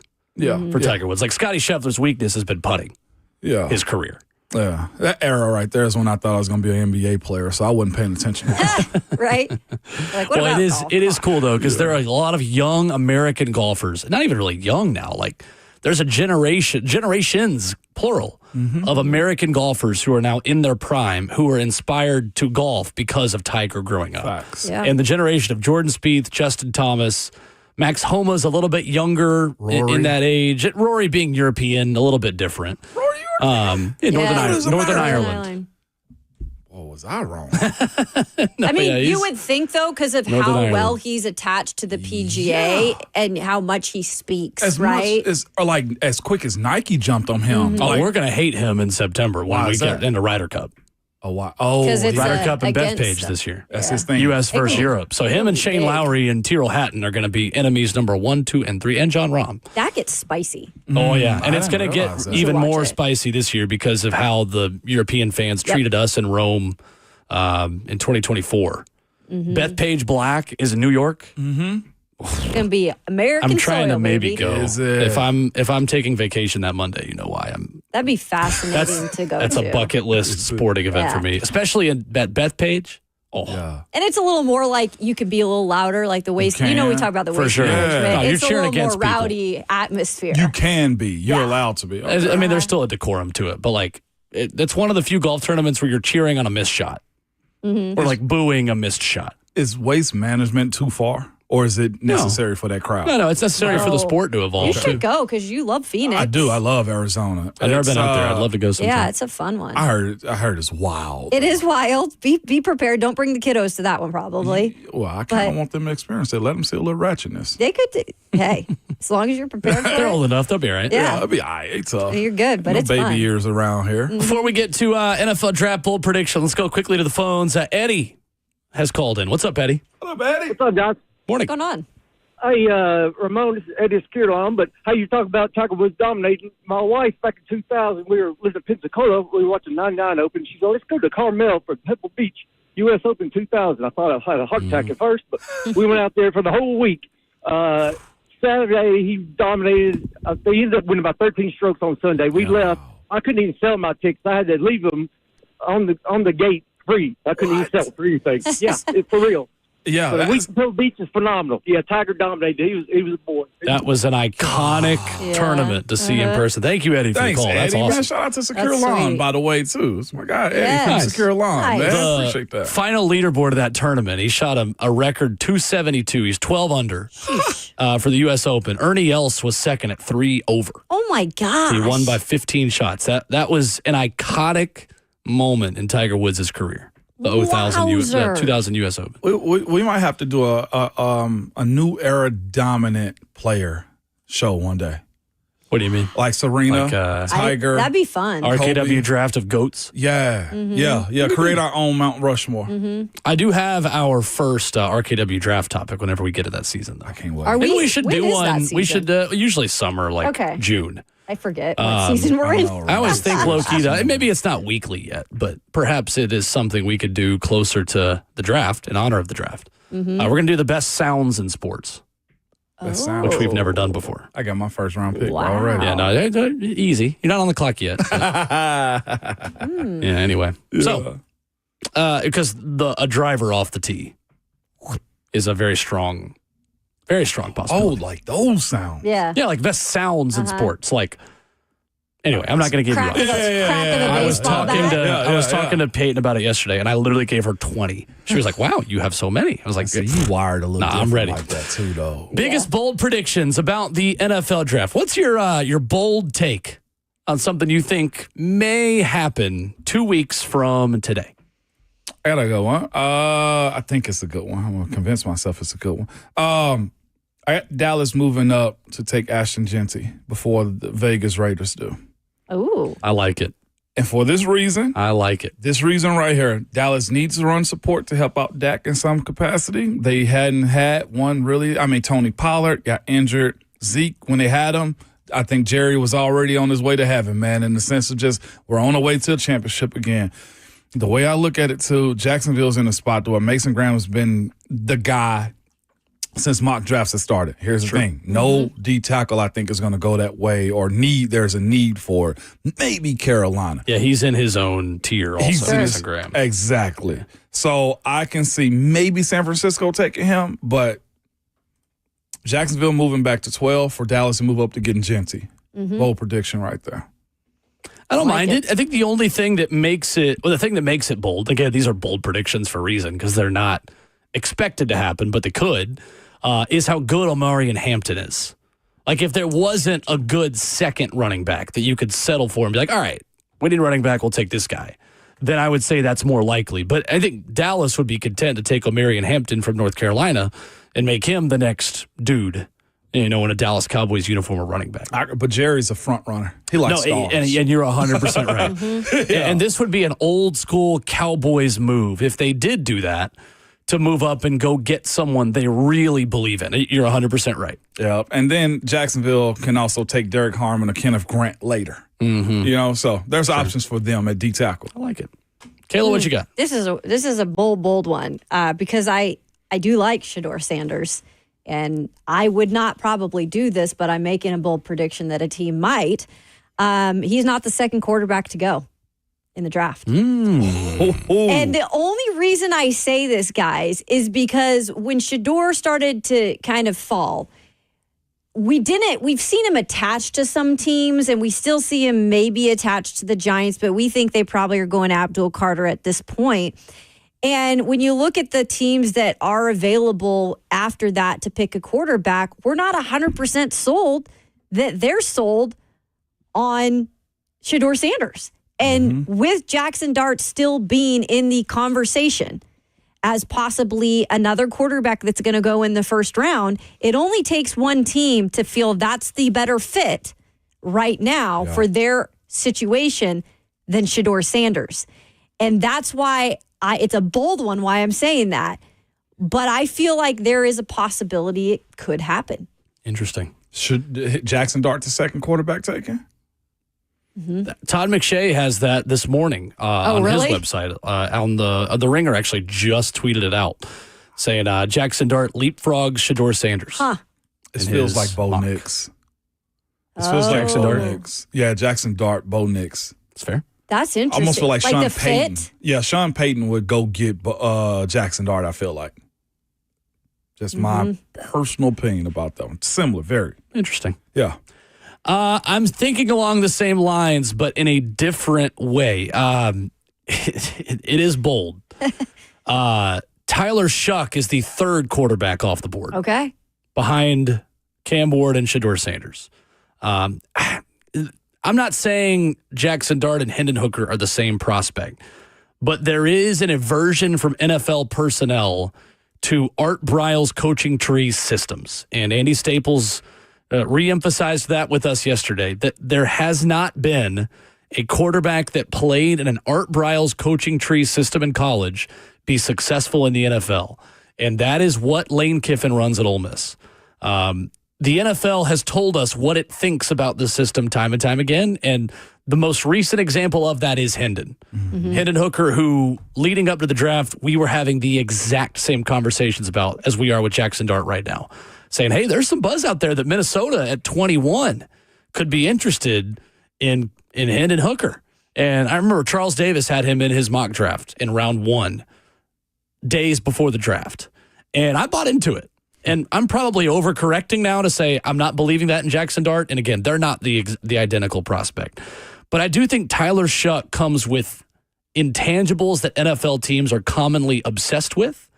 And I think that Senior Bowl was so good this year that showing out in that Senior Bowl roster and week will matter for Tyler Shuck, as we commonly see Senior Bowl prospects go higher than what we think their draft stock is going into the draft. So that is my bold prediction. I know it's very bold, and it's probably not going to happen, but bold prediction is Tyler Shuck is the third guy off the board, and I'm saying 33 to Cleveland. Tyler Shuck. Ooh. I like that. Third quarterback off the board. 33 to Cleveland. So we agree there probably, will you guys all agree there probably will be 3 quarterbacks so taken in the first round, or no? I don't. I think it's Cam Ward and Shedeur Sanders, and that's it. Okay. The new intel from ESPN.com is leaning towards the Saints not going Shedeur Sanders at 9 and what they posted this morning. Gotcha. It's rare it's only 2, but it could be. I got a bold one. I'm not sure I'm willing to jump out and say it just because of that. Go for it. Someone Now I'm stole curious. it. I ain't steal it. We had a group talk in the hallway about it. Yeah, I'll steal it then. But it is Shedeur to the Jets. To the Jets. Whoa, that's a twister. To the Jets for this reason. Justin's only on a 2-year deal. You have to set up the future moving forward. They tried free agency with Aaron Rodgers. They tried to build a team through spending money. They've gotten the receivers. They're still building an offensive line. I can see a scenario in which the New York Jets say to themselves, we got to stop being a clown show. They got a defensive-minded head coach right now that can take his time and build that squad up, too. I always feel like that, too. Defensive head coaches are resetters. Sure. Culture setters. Hey, this is what we are. And you get an opportunity to let Justin fly, do his thing. 2 years, $40 million in New York. You're the dude. 2 years ain't a we go together contract. It's a hey, we'll get through this. It's a 1-year Sure. deal. Yeah, I get It's that. a 1-year deal. Shedeur to the Jets. I can see being a play. It'd be so similar to That'd the be way the so Falcons went after interesting. Penix after immediately signing Kirk Cousins. Sure. Bingo. Sure. Bingo. Whoa, we just had this whole conversation too about Justin Fields and making that his place. And could you imagine? It's bold. So if it is bold, Kaylee, yes, I agree. Yeah. 3 in the first round because Jackson Dart, somebody will get nervous. That's interesting. That makes me think a lot though. Somebody will get nervous. This is more of a fun one and maybe a little bit of like history behind teams and who they draft, but it is also a bold prediction because it has not happened in a long time. When do you think the last time Green Bay selected a wide receiver in the first round was? Oh, gosh. It was Yeah. before Aaron Rodgers because he never had a first-round wide receiver. Yeah. I don't think it's been in the 21st century. Yeah. Getting close. Let's go. Last time they had a first round wide receiver was I don't even know if you were in diapers. 2000. That's what I was going to say. I was going to 01? 02. 02. Donald Driver. It was, let me see. Let me look at this. Oh, me. Sorry. I don't know if I. Who was it? I know. Donald Driver was a 7th-round pick. I'm way off on that. Jeez, he was really 99. overachieved. Alcorn State guy. No, Jordy Steve Nelson McNair. wasn't it either. No. We're all just like on, but to the point of that, I think that they could definitely use one of these guys that are on the list in terms of this year's draft. And we spoke about how many good names are there. Javon Walker. Javon Walker. Or Javon Walker. Javon Walker? Javon Walker. That was the guy they took in the first round. Yeah, I don't even remember him. Out of where? I don't even, yeah. Out of Florida State. Okay. 20th overall pick in 02. Okay. Ooh, his career. Never mind. And that's the thing. They do have some wide receivers already there. There's been some injury issues there, though, in that wide receiver room. There's some really good ones available. But again, they haven't done it in a long time. And because they have a room kind of full right now, it would be a big risk or a big rolling the dice, I guess you could say, a big prediction. But at some point, it's got to break that they're not going to pick a wide receiver. The Packers way loves day 2 wide receivers. Yeah.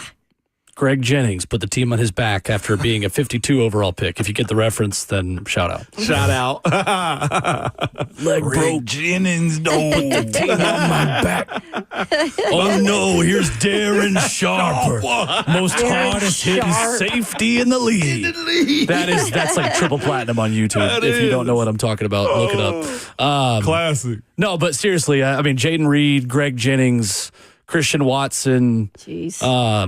You can go down the list, both older and newer, of the Packers loving a day 2 receiver. And what's the model the Titans are now following under Chad Brinker? Packers. Day 2 wide receivers. Wow. That's a bold prediction. That is a bold prediction. Aaron would be ticked off. Right? Jeez.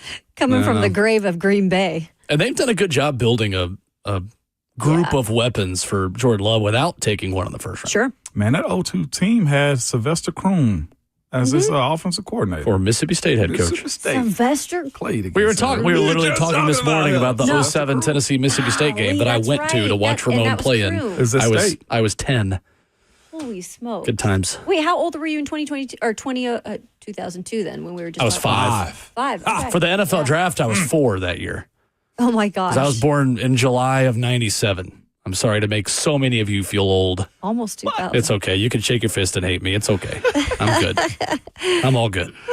615-737-1045. Gonna give credit to our teammate Zach Lyons. Out of the analysis of the Titans maybe considering being aggressive and trading up for a receiver, he's got the trade value of point values and what it would take to move up to go get a wide receiver late in the first round. We got that for you next.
RKW wrapping up the show this morning on 104.5 The Zone. Buck Rising Show got you covered up next.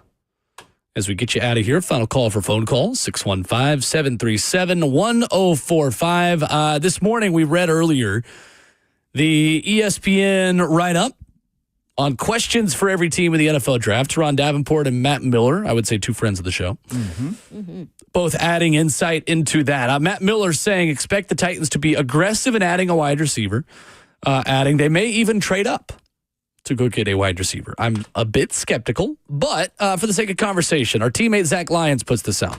Says, if the Titans package the 35th pick and the 120th pick, which is the later of their 2 fourth-round selections, I believe, then that equals a 604-point trade value. The 31st pick is worth 600 points on the Jimmy Johnson trade chart. So if you put together 2 and a 4, you could feasibly, based on point value, go up to 31.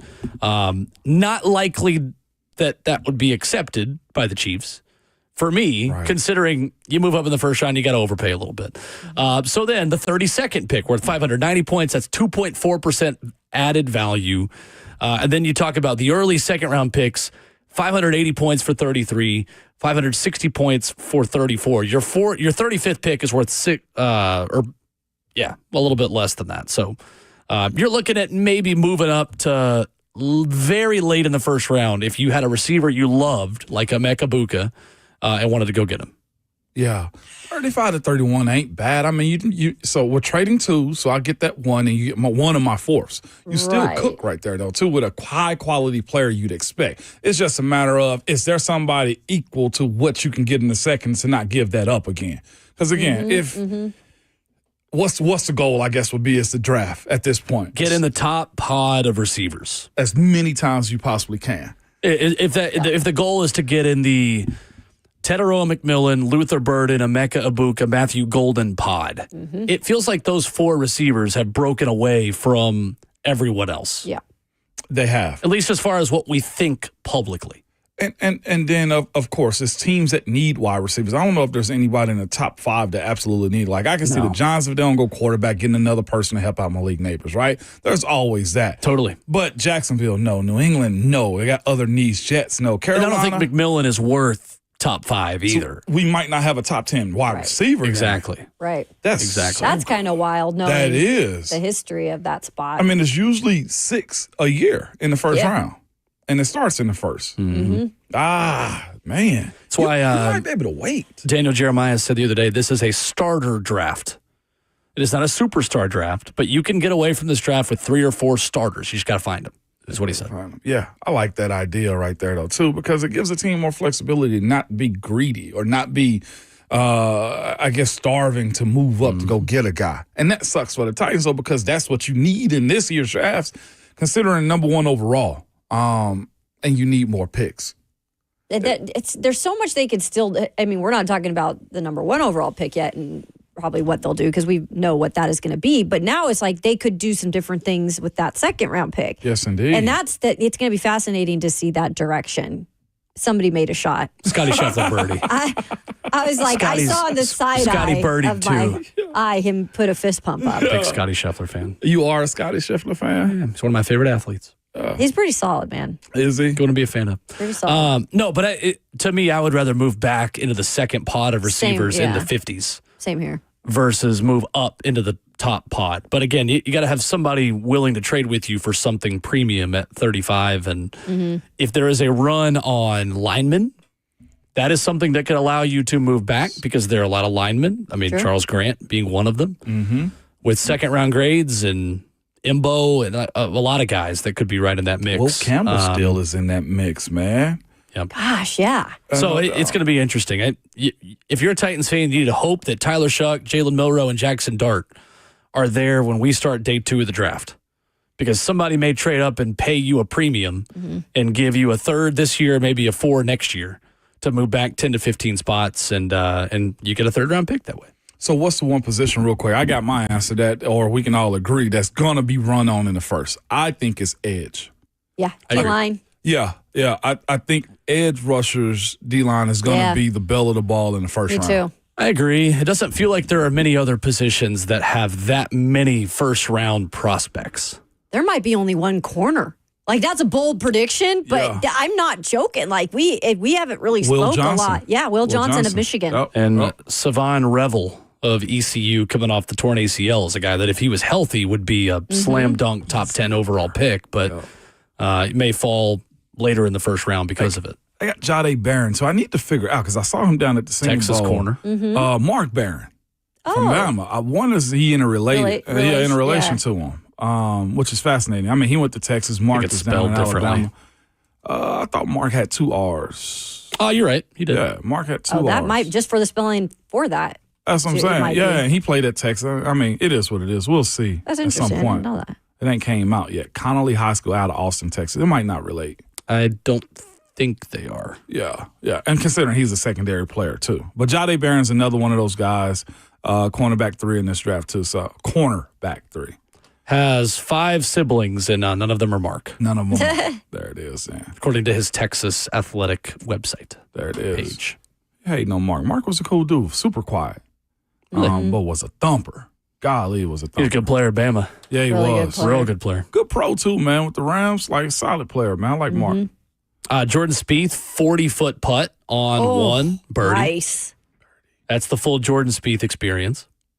Jordan Spieth, I swear, will hit a tee shot 25 yards into the pine straw and then get on the green in 2. He's the most entertaining golfer because his high moments are so high and his low moments are so low. I followed him once at the memorial. Oh my gosh, you guys, he talks to himself like no other too. Does he And he really? just I do too. he's so hard on himself too. Like it's so funny. I took Peyton to golf with me once and she was like, You're so mean to yourself when you golf. Yeah. And I was like, I usually don't mean it, but sometimes I do mean it, but I usually don't mean it. Usually I'll say very mean things to myself and then I'll chuckle, and then sometimes I just want to hit myself in the head with my mallet putter. Sir, there's a hotline for that. Yeah, no, it's fine. Get you some help. That would do damage. I get a little overly competitive out there. It's fine. It says a sign of intelligence, though. Being competitive? Hitting yourself Talking with, to yourself. Heck, call talking me to Einstein. yourself? Oh, yeah, that too. Call me Einstein. Then if I'm... I clearly did not get the correlation because I'm not that smart. So I just talk to myself because it's just what I do for a living. Yeah, save that, Justin. It's very entertaining though. Yeah, easy. Back at it tomorrow morning. We will have a great Friday for you. Get you ready for the orange and white game still. Spring ball in full swing. More draft nuggets. See what that comes out. And we will have Brent Hubbs and Ron Slay for you. We get them back. Yes. Right. Ron Slay in studio, live and in person. Television's Ron Slay. Should be fun. We'll see you then. No doubt, good people, but you must remember at all times, your Twitter fingers and your mic is always hot.